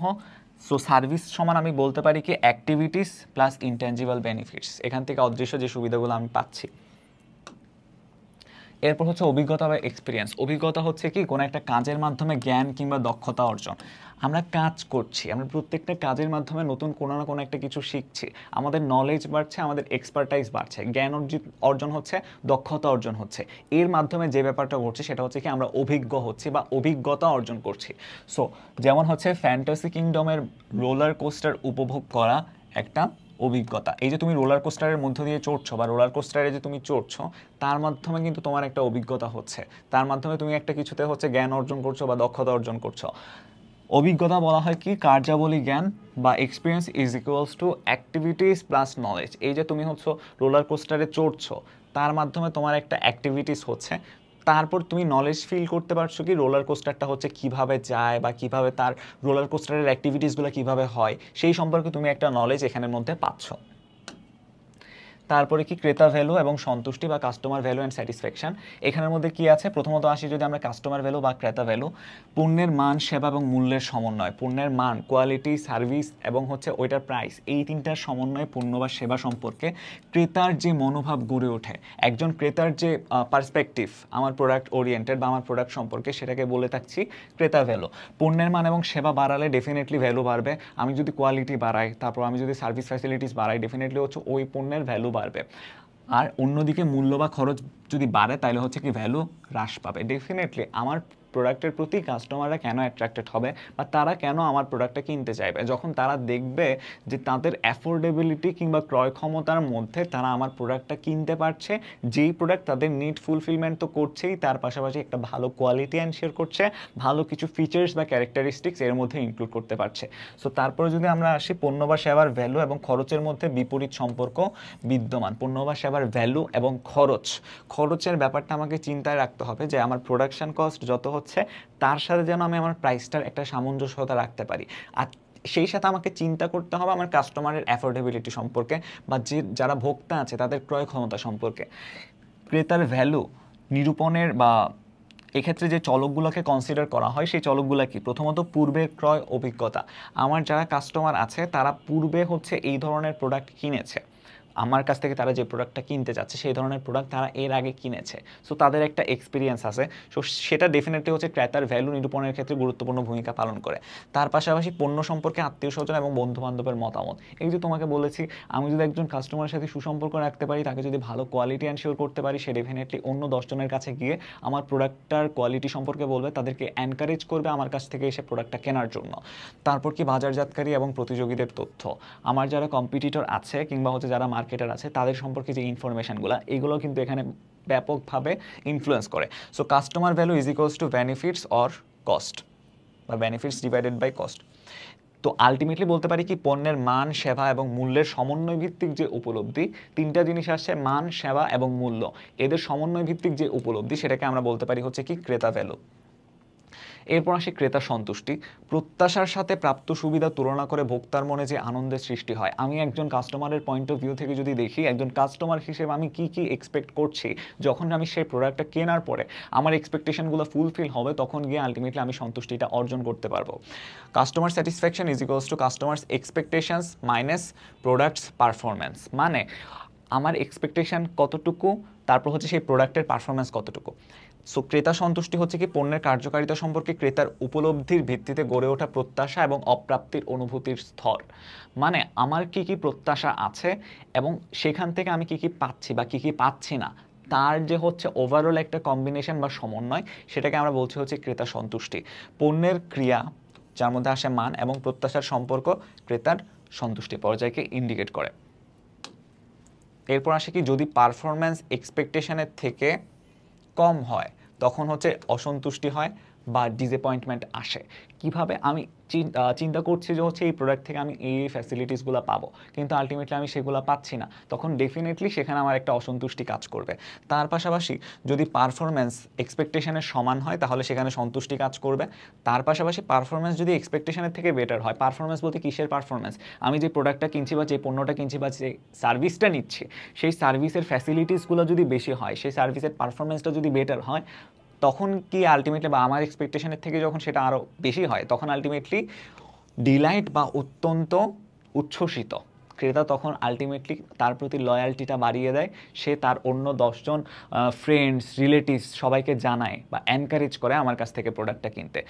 এই চারটা মনে রাখবা, পারফরম্যান্স আর হচ্ছে এক্সপেকটেশন, এটার মধ্যে কি রিলেশনস আছে এটা তোমাকে অবশ্যই মনে রাখতে হবে ক্রেতা সন্তুষ্টির ক্ষেত্রে।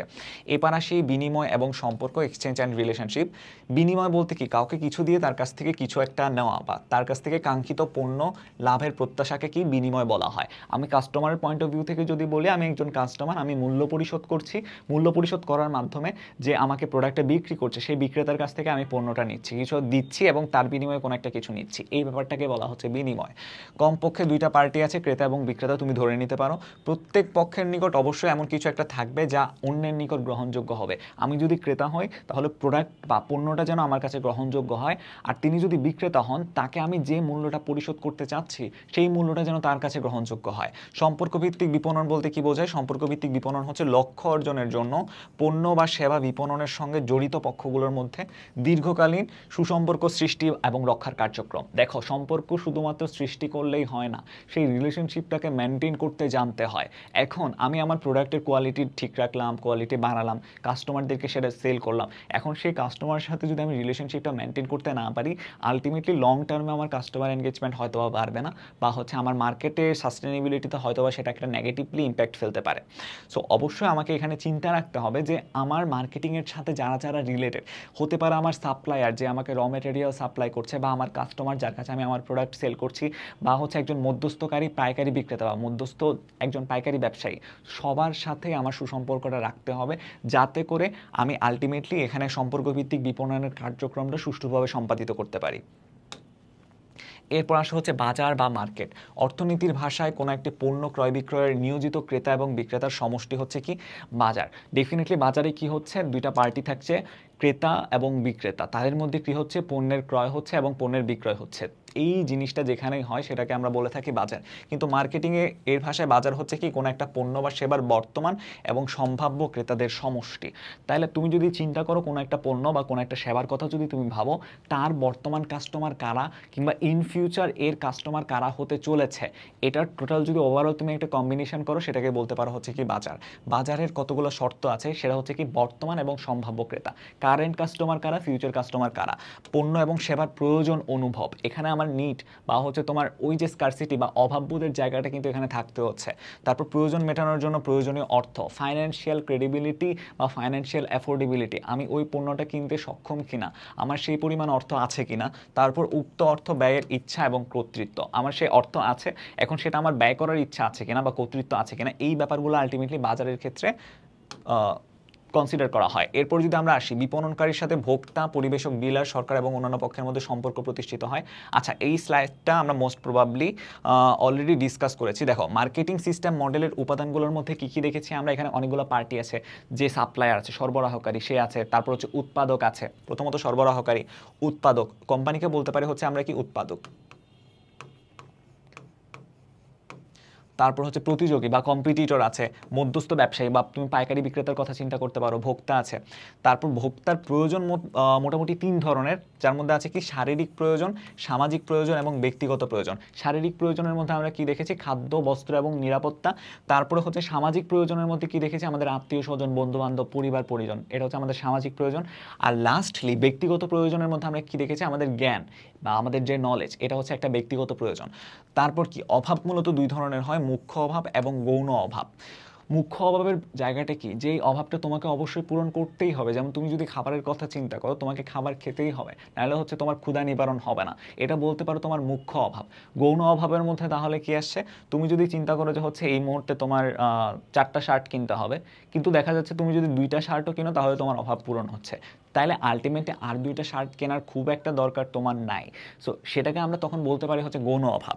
কোম্পানি বা তার অন্যান্য স্টক হোল্ডারদের সমন্বয়, যেমন হচ্ছে কোম্পানি বলতে যে উৎপাদন করছে, যেমন হচ্ছে ক্রেতা, আর অন্যান্য স্টক হোল্ডার কারা? স্টক হোল্ডার হচ্ছে ক্রেতা, তারপর হচ্ছে কর্মচারী, ওই কোম্পানিতে যারা কাজ করছে, তারপর হচ্ছে সরবরাহকারী, যে র মেটেরিয়ালসগুলো সাপ্লাই দিচ্ছে, খুচরা বিক্রেতা, এজেন্ট, এদের সাথে কোম্পানির পারস্পরিক লাভজনক ব্যবসায়িক সম্পর্ক গড়ে তোলা হয়, তাদেরকে একত্রে বিপণন নেটওয়ার্ক বলে। সো নেটওয়ার্কের আওতাধীন কারা কারা হচ্ছে? প্রথমত কোম্পানি আসছে, ক্রেতা আসছে, তারপর হচ্ছে কি আমার ওই কোম্পানিতে যারা কর্মচারী আছে সেই ওয়ার্কাররা আসছে, তার পাশাপাশি হচ্ছে এখানের মধ্যে আরও কে কে আসছে? সরবরাহকারী বা সাপ্লায়ার আসছে, পাইকারি বিক্রেতা, খুচরা বিক্রেতা, এরা সবাই চলে আসছে ওই মার্কেটিং নেটওয়ার্কের মধ্যে। পারস্পরিক, আচ্ছা, মার্কেটিং মায়োপিয়া বলতে কি বোঝায়? মার্কেটিং মায়োপিয়া টার্মটিকে উদ্ভাবন করেছিলেন হচ্ছে থিওডোর লেভিট। মার্কেটিং মায়োপিয়ার কনসেপ্টটা তোমাদেরকে একটু আগে আমি বলেছি, এটা যদি আমি আরেকবার বলি, দেখো মার্কেটিং মায়োপিয়া হচ্ছে কি, আমি কারেন্টলি দেখছি যে আমার যে প্রোডাক্টটা আমি বানাচ্ছি তার কস্ট অনেক বেশি, কিংবা হচ্ছে সেখান থেকে আমি খুব একটা প্রফিট এনশিওর করতে পারছি না, স্টিল আমি এটার প্রোডাকশন চালিয়ে যাচ্ছি এবং সেটা আমি মার্কেটে সাপ্লাই দিয়েই যাচ্ছি। তখন আলটিমেটলি যেটা হচ্ছে সেটা কি, আমার লস বা লোকসান হচ্ছে। লোকসান হওয়া সত্ত্বেও কিন্তু আমি প্রোডাকশন বন্ধ রাখিনি বা সাপ্লাই বন্ধ রাখিনি। এই জিনিসটাকে বলা হচ্ছে মার্কেটিং মায়োপিয়া। এটা কিন্তু খুবই ক্ষতিকর একটা প্রভাব ফেলে। পণ্য তৈরির ক্ষেত্রে ক্রেতার মতামতকে অধিক গুরুত্ব দেওয়াকে বলা হয় কি? ক্রেতামুখী বাজারজাতকরণ কৌশল বা কাস্টমার ড্রাইভেন মার্কেটিং। ডেফিনেটলি সেখানে ক্রেতার রুচি, পছন্দ, চাহিদা, এই ব্যাপারগুলোকে সব থেকে বেশি গুরুত্ব দিতে হবে। তার পাশাপাশি সফল বাজারজাতকরণ কৌশল উদ্ভাবনের জন্য বাজারজাতকারীকে 2টি গুরুত্বপূর্ণ প্রশ্নের উত্তর জানতে হয়। এই 2টি গুরুত্বপূর্ণ প্রশ্ন কি কি? তাহলে প্রথম প্রশ্ন হচ্ছে কোন ধরনের ক্রেতাদের সেবা প্রদান করা হবে? কাস্টমার টার্গেটিং, এখানে আমাদের যারা কাস্টমার আছে তাদেরকে টার্গেট করা হবে।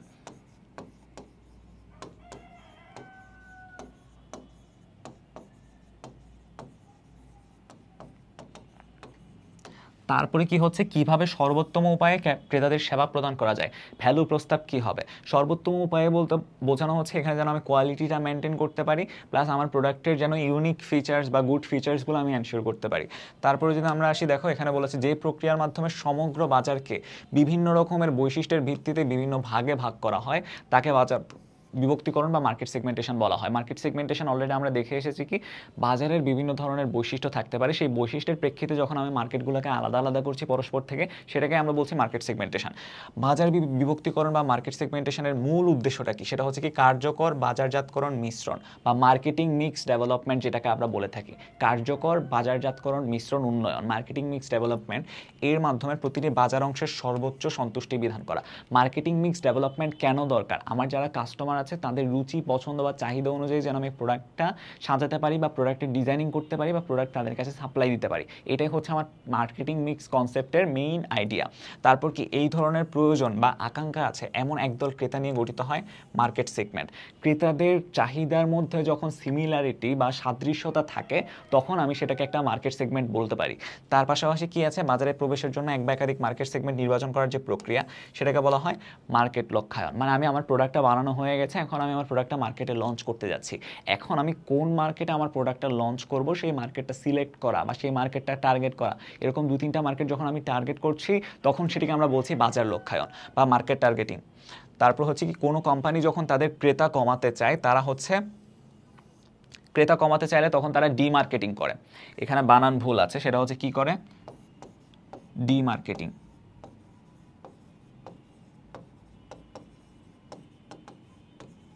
ডিমার্কেটিং তারা কখন করতে পারে, মনে করো হচ্ছে তাদের কারেন্টলি যে সাপ্লাই ক্যাপাসিটি আছে বা তারা যতটুকু সাপ্লাই করতে সক্ষম, সেই সাপ্লাই করতে সক্ষমতা বা তাদের সেই সক্ষমতাটা তাদের হচ্ছে ওই কাস্টমার যারা আছে তাদের চাহিদার তুলনায় অনেক কম, তখন গিয়ে তারা হচ্ছে ডিমার্কেটিং করে। তারপর কি, ভোক্তাই রাজা, কারণ হচ্ছে বিপণনের সকল কার্যক্রম ডেফিনেটলি ভোক্তা বা কনজিউমার ওরিয়েন্টেড বা কাস্টমার ওরিয়েন্টেড। এরপর যদি দেখি বাজার বিভক্তিকরণের মাধ্যমে সমগ্র বাজারকে অনেকগুলো ভাগে ভাগ করে প্রত্যেকটা বাজার বিভাগের আকর্ষণীয়তা বা হচ্ছে অ্যাট্রাকটিভিটি মূল্যায়ন করা হয়, এবং এভাবে এক বা একাধিক বাজার বিভাগ নির্বাচনকে বলা হয় হচ্ছে বাজার লক্ষ্যায়ন।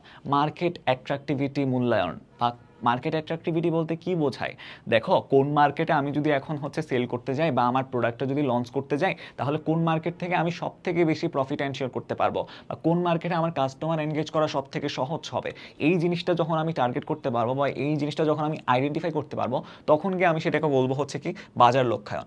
বাজার স্থানে কিভাবে নিজের অর্পণ বা কিভাবে নিজের অর্পণ বলতে বা তুমি নিজের পণ্যের কথা যদি চিন্তা করো, নর্মালি হচ্ছে আমরা পণ্যই তো হচ্ছে সাপ্লাই করে থাকি না, এখন সেই পণ্যকে তুমি কিভাবে তোমার যারা কাস্টমার আছে তাদের কাছে, তোমার কম্পিটিটর যারা আছে, যে প্রতিযোগীরা আছে তাদের তুলনায় বেশি অ্যাট্রাকটিভলি বা আকর্ষণীয়ভাবে উপস্থাপন করতে পারো, এই যে পৃথকভাবে উপস্থাপন করবে এবং ক্রেতাদের মনে অবস্থান গ্রহণ করবে, তা নির্ধারণ করাকে বলা হয় ভ্যালু প্রস্তাব নির্বাচন বা চুজিং আ ভ্যালু প্রপোজিশন।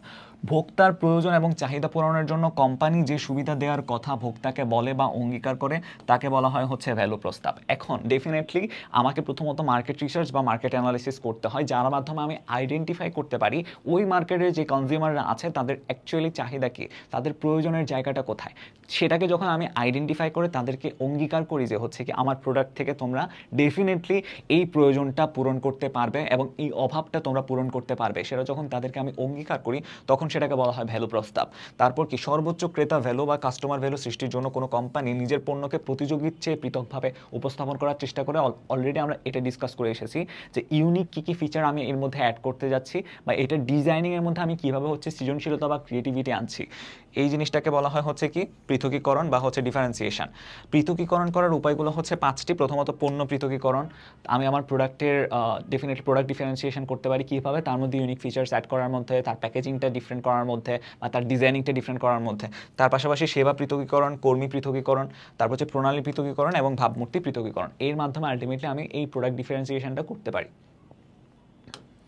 তারপরে যদি আমরা আসি প্রতিযোগীর তুলনায় নিজের পণ্যের গুণাগুণ, বৈশিষ্ট্য এবং ভাবমূর্তি দ্বারা ভোক্তার মনে কোনো কোম্পানি যে পরিমাণ জায়গা দখল করে তাকে বাজার অবস্থান গ্রহণ বলে। মানে আমার যে কম্পিটিটর আছে তার থেকে আমি কী কী বেটার সার্ভিস দিচ্ছি আমার প্রোডাক্টের মাধ্যমে, কিংবা হচ্ছে আমি কী কী বেটার ফ্যাসিলিটিস আমার কাস্টমারদের জন্য এনশিওর করতে যাচ্ছি, বা আমার প্রোডাক্টের কোয়ালিটি যে আমার যে প্রতিযোগীগুলো আছে, যে কম্পিটিটরগুলো আছে তাদের থেকে যে ভালো, সেটা আমি যে আমার কাস্টমারদেরকে প্রুভ করতে পারছি, বা আমার প্রোডাক্টের অ্যাট্রাকটিভিটি যে তাদের কাছে বেশি, এটা যখন আমার কাস্টমারদেরকে আমি দেখাতে পারছি, তখন অটোমেটিক্যালি আমার কোম্পানি নিয়ে তাদের মনে একটা ভালো জায়গা দখল হবে, যেটাকে আমরা বলছি হচ্ছে মার্কেট পজিশনিং। তারপর কি, কোম্পানি বিভিন্নভাবে মার্কেট পজিশনিং করতে পারে, যেমন কি প্রতিযোগীদের তুলনায় একই পণ্যের কম মূল্য ধার্য করা, ডেফিনেটলি হচ্ছে প্রোডাক্টের দাম চাইলে কিন্তু তারা কমাতে পারে, দাম কমালে ডেফিনেটলি হচ্ছে তাদের কাস্টমার এনগেজমেন্ট অনেকটাই বেড়ে যাবে।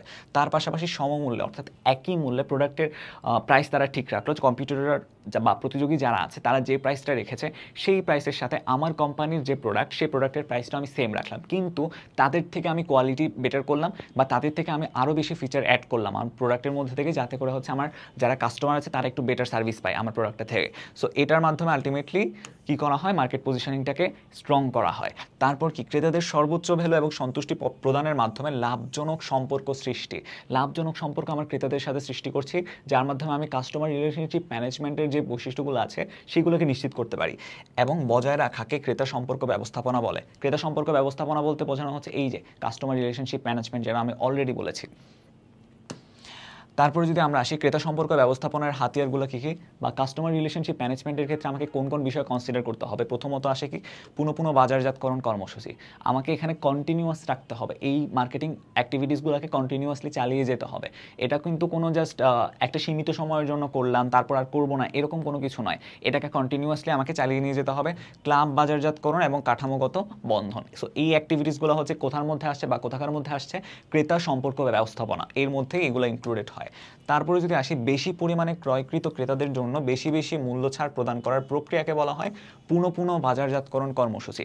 মানে কি, আমার মনে করো যারা কাস্টমার আছে তারা হচ্ছে বেশি বেশি প্রোডাক্ট কিনছে আমার কাছ থেকে, ঠিক আছে।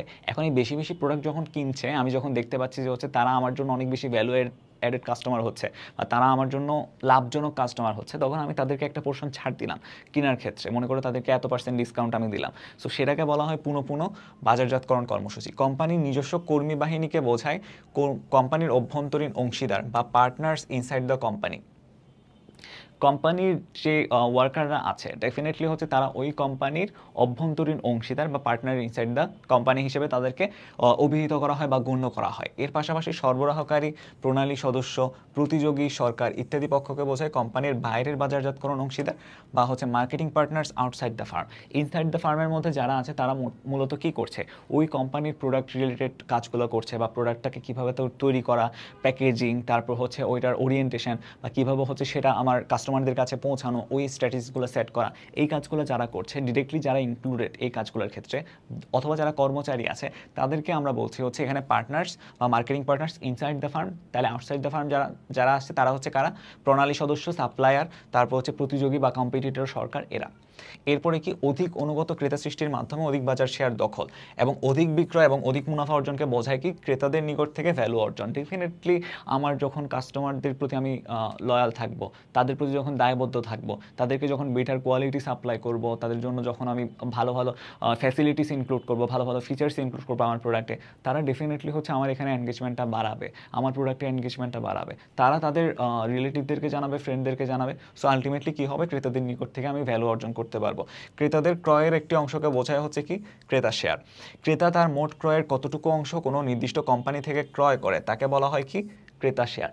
তার যে মোট ক্রয়, ক্রেতার যে মোট ক্রয়, তার যতটুকু অংশ কোনো একটা নির্দিষ্ট কোম্পানি থেকে সে ক্রয় করছে, সেটাকে আমরা বলে থাকছি হচ্ছে ক্রেতার শেয়ার বা ক্রেতা শেয়ার। কোম্পানি কর্তৃক প্রদত্ত বর্তমান অর্থাৎ কারেন্ট এবং ইন ফিউচার সম্ভাব্য সকল ক্রেতার জীবনব্যাপী ভ্যালুর সমষ্টি হচ্ছে ক্রেতা ইকুইটি।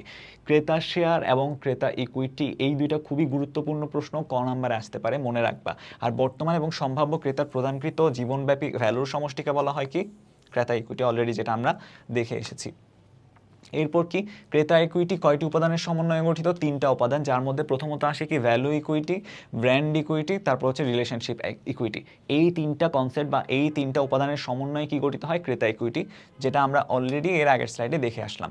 এখন দেখো, ক্রেতা সম্পর্কের অতীত সম্পর্কে ধারণা দেয় বা ক্রেতার সাথে যে সম্পর্ক, সেই সম্পর্কের অতীত বা ফিউচারে কি হবে, সেটা ডেফিনেটলি ডিপেন্ড করবে হচ্ছে কি, বর্তমান বা কারেন্ট এবং হচ্ছে পাস্ট কন্ডিশনের উপর, বর্তমান এবং অতীতের উপর। সো ইন ফিউচার যেটা হচ্ছে সেটা কী দ্বারা ইনফ্লুয়েন্স হচ্ছে বা কী দ্বারা প্রভাবিত হচ্ছে, অতীতের কী সম্পর্ক ছিল ওই কাস্টমারের সাথে সেটার উপর। সো এই কাস্টমার বা ক্রেতা সম্পর্কের, কাস্টমার রিলেশনশিপ ম্যানেজমেন্টের এই অতীত সম্পর্কে যেটা ধারণা দেয় সেটা হচ্ছে কি, বিক্রয় এবং বাজার শেয়ার। ভবিষ্যৎ সম্পর্কে দিক নির্দেশনা প্রদান করে কি, ক্রেতা ইকুইটি। নির্ধারিত মার্কেট ঠিক করা বা মার্কেট টার্গেটিং এবং ক্রেতাদের সাথে লাভজনক সম্পর্ক প্রতিষ্ঠায় হচ্ছে কি, মার্কেটিং ম্যানেজমেন্ট বা মার্কেট ব্যবস্থাপনা। সো মার্কেটিং ব্যবস্থাপনা আমাকে কি শেখায়, প্রথমত আমাকে মার্কেট টার্গেট করতে শেখায়, কোন মার্কেটে আমি আমার প্রোডাক্টটা বিক্রি করতে যাচ্ছি সেটা আইডেন্টিফাই করতে শেখায়, এবং ক্রেতা বা কাস্টমার যারা আছে তাদের সাথে লাভজনক একটা সম্পর্ক প্রতিষ্ঠা করতে শেখায়। তার পাশাপাশি প্রতিযোগীর তুলনায় একটা কোম্পানি কতটুকু ভালো পণ্য এবং সেবা দিল সেটা ক্রেতা কর্তৃক নির্ধারণকে বলা হয় customer perceived value. Definitely customer বিবেচনা করবে, দুইটা কোম্পানি যখন একই ধরনের পণ্য দিচ্ছে, তারা মনে করো হচ্ছে দুইটা কোম্পানির যে প্রোডাক্ট, সেই প্রোডাক্টগুলোকে তারা নিজেরা বিবেচনা করবে, এবং যখন তারা দেখবে যে হচ্ছে আমার কোম্পানি থেকে বা আমি যে প্রোডাক্টটা তাদেরকে সাপ্লাই করছি সেখান থেকে তারা বেটার ফ্যাসিলিটিস পাচ্ছে, তখন ডেফিনেটলি সেটাকে আমরা বলে থাকি কি, কাস্টমার পারসিভড ভ্যালু। তারপর যদি বলি লাভজনক বা প্রফিটেবল কাস্টমার, ক্রেতাদেরকে বলা হয় কি, এঞ্জেলস।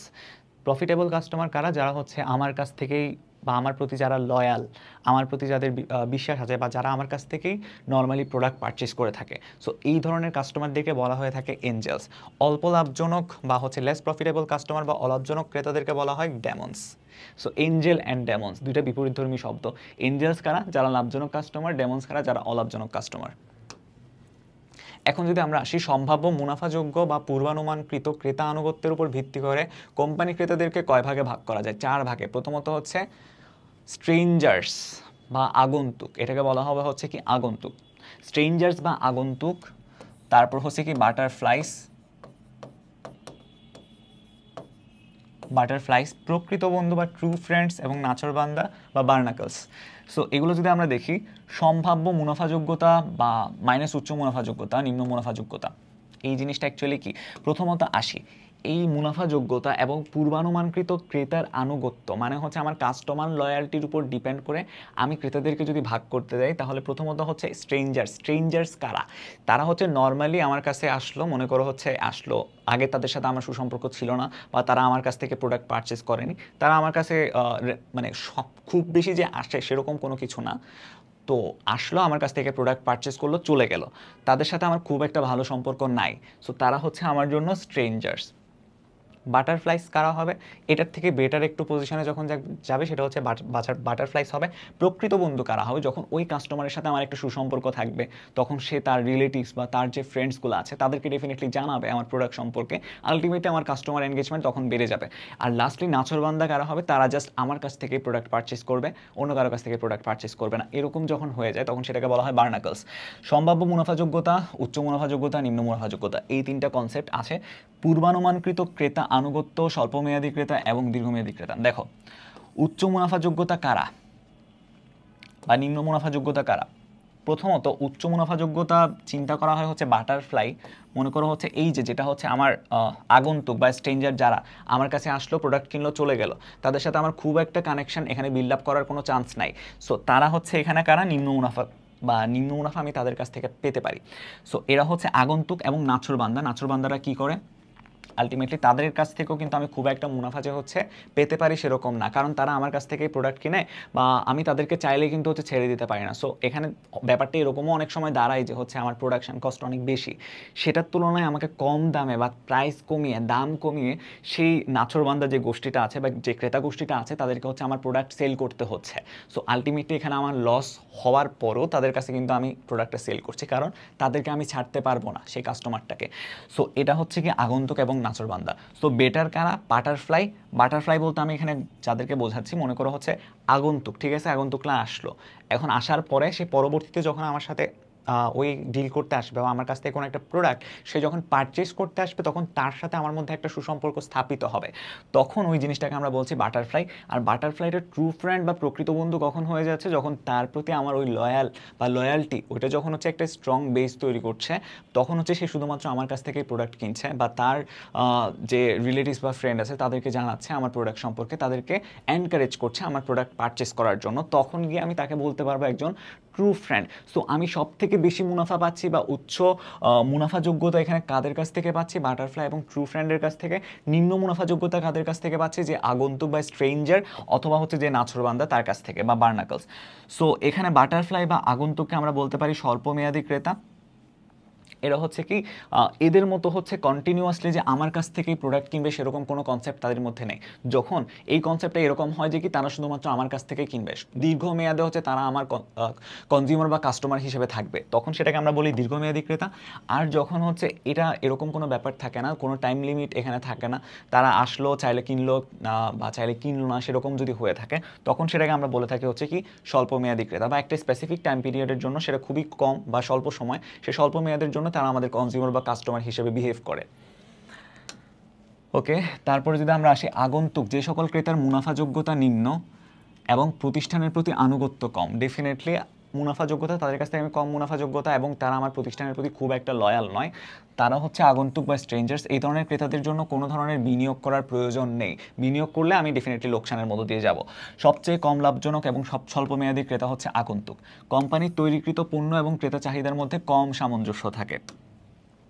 আর যে সকল ক্রেতার সম্ভাব্য মুনাফাযোগ্যতা উচ্চ কিন্তু প্রতিষ্ঠানের প্রতি তারা অনুগত নয়, মানে এদেরকে আমরা বাটারফ্লাই বলছি কেন, তাদের কাছ থেকে আমি মুনাফা বেশি পাচ্ছি কিন্তু তারা আমার প্রতিষ্ঠানের প্রতি অনুগত নয় বা লয়্যালটি, যেমন হচ্ছে আমি একজন ট্রু ফ্রেন্ড বা প্রকৃত বন্ধুর ক্ষেত্রে আমি যেটা এনশিওর করতে পেরেছি যে তার প্রতি লয়্যালটি, এই বেসটা অনেক স্ট্রং, যেটা আমি এনশিওর করতে পারিনি কাদের ক্ষেত্রে, এই বাটারফ্লাইদের ক্ষেত্রে, কিন্তু তাদের কাছ থেকে আমি মুনাফা ভালোই পাচ্ছি।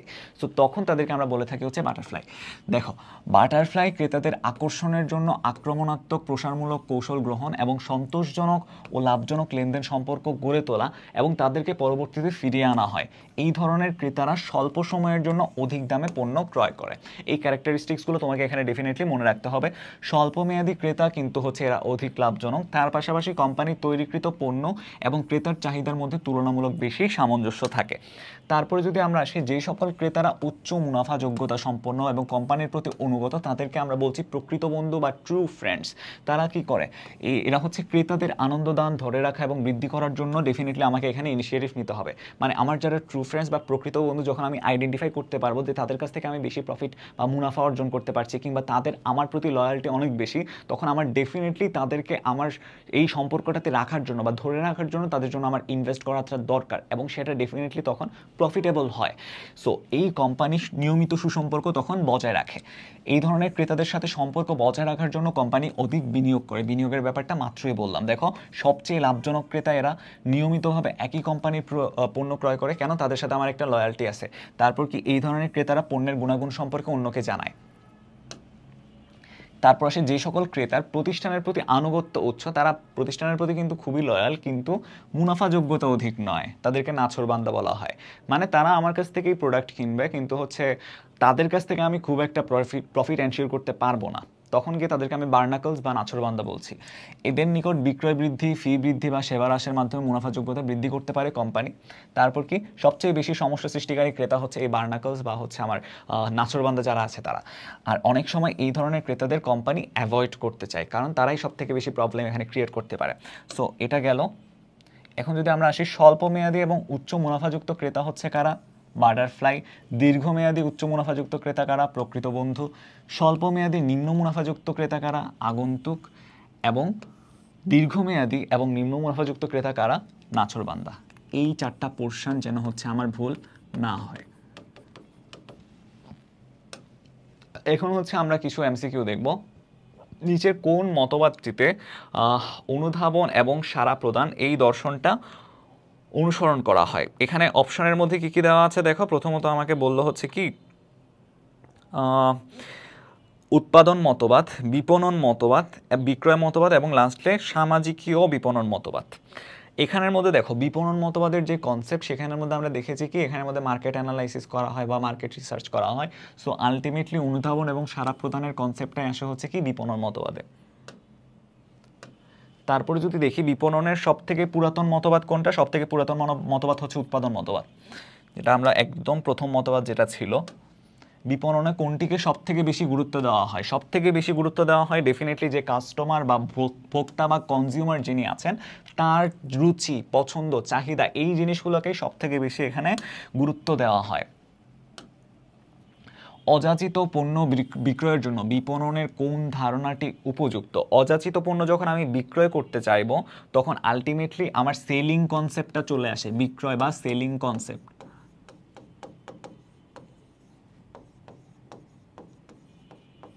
বিক্রয় মতবাদ বলা হয় এটাকে। কোন ধারণা অনুযায়ী ভোক্তাদের সর্বাধিক পছন্দ সেই সব পণ্য যেগুলোর সর্বোচ্চ মান, কর্মদক্ষতা বা কর্মক্ষমতা এবং উদ্ভাবনী বৈশিষ্ট্য ধারণ করে? কোন ধারণা অনুযায়ী ভোক্তাদের সর্বাধিক পছন্দ সেই সব পণ্য? আচ্ছা, এটা ডেফিনেটলি হচ্ছে কি পণ্য মতবাদ বা হচ্ছে প্রোডাক্ট কনসেপ্ট। এখানের মধ্যে ডিটারমাইন করা হয় কি সর্বোচ্চ মান, কর্মক্ষমতা এবং উদ্ভাবনী বৈশিষ্ট্য বা হচ্ছে ক্রিয়েটিভিটি। অনেক সময় বা অনেক মানুষ মার্সিডিজ বেঞ্চ চায়, কেবল কয়েকজনই কিনতে সক্ষম। এখন এটি কিসের উদাহরণ? দেখো, আমি যদি চিন্তা করি যে হচ্ছে আমার ক্রয় ক্ষমতা আছে ডেফিনেটলি, তারপর হচ্ছে ক্রয়ের সামর্থ্য আছে, ক্রয়ের ইচ্ছা আছে, ক্রয়ের আকাঙ্ক্ষা আছে বা প্রয়োজন আছে বা অভাব আছে। সো এই জিনিস তিনটাই যখন একসাথে আমি কম্বাইন করি, তখন গিয়ে সেটা হয় চাহিদা। এখানের মধ্যে দেখো, মার্সিডিজ বেঞ্চ চায়, তার মানে হচ্ছে কি তার ক্রয় করার ইচ্ছা আছে, কয়েকজনই কিনতে সক্ষম, ক্রয় করার সক্ষমতা আছে। ইচ্ছা এবং সক্ষমতা যখন থাকবে, তখন সেটাকে আমরা বলে থাকি হচ্ছে কি চাহিদা বা ডিমান্ড। এরপরে কি আসে, কোনো কিছু থেকে যখন ভোক্তার বঞ্চনার অনুভূতি হয়, যে কোনো কিছু থেকে ভোক্তার বঞ্চনার অনুভূতি হলে, তখন সেটাকে আমরা বলে থাকি হচ্ছে কি প্রয়োজনবোধ। প্রয়োজনবোধ কখন আসে বা প্রয়োজন কখন আসে? যখন আমি চিন্তা করতে পারি বা ফিল করতে পারি যে কোনো একটা কিছু থেকে আমি বঞ্চিত। তারপর কি বাংলাদেশের ব্যবসায়ের ক্ষেত্রে কোন মতবাদটি সব থেকে বেশি ব্যবহৃত হয়, সেটা হচ্ছে কি বিক্রয় মতবাদ বা সেলিং কনসেপ্ট। এই মতবাদটাই বর্তমানে বাংলাদেশের ক্ষেত্রে বা ব্যবসায়ের ক্ষেত্রে সব থেকে বেশি পরিমাণে ব্যবহৃত হয়। সো আমাদের আজকের ক্লাস এই পর্যন্তই। তোমাদের যদি কোনো কনফিউশন থেকে থাকে ডেফিনেটলি হচ্ছে তোমরা গ্রুপে পোস্ট করার মাধ্যমে জানাতে পারো, কিংবা হচ্ছে আমাদের কমেন্ট সেকশন আছে সেখানেও জানাতে পারো। সো সবার জন্য অল দ্য বেস্ট, টাটা।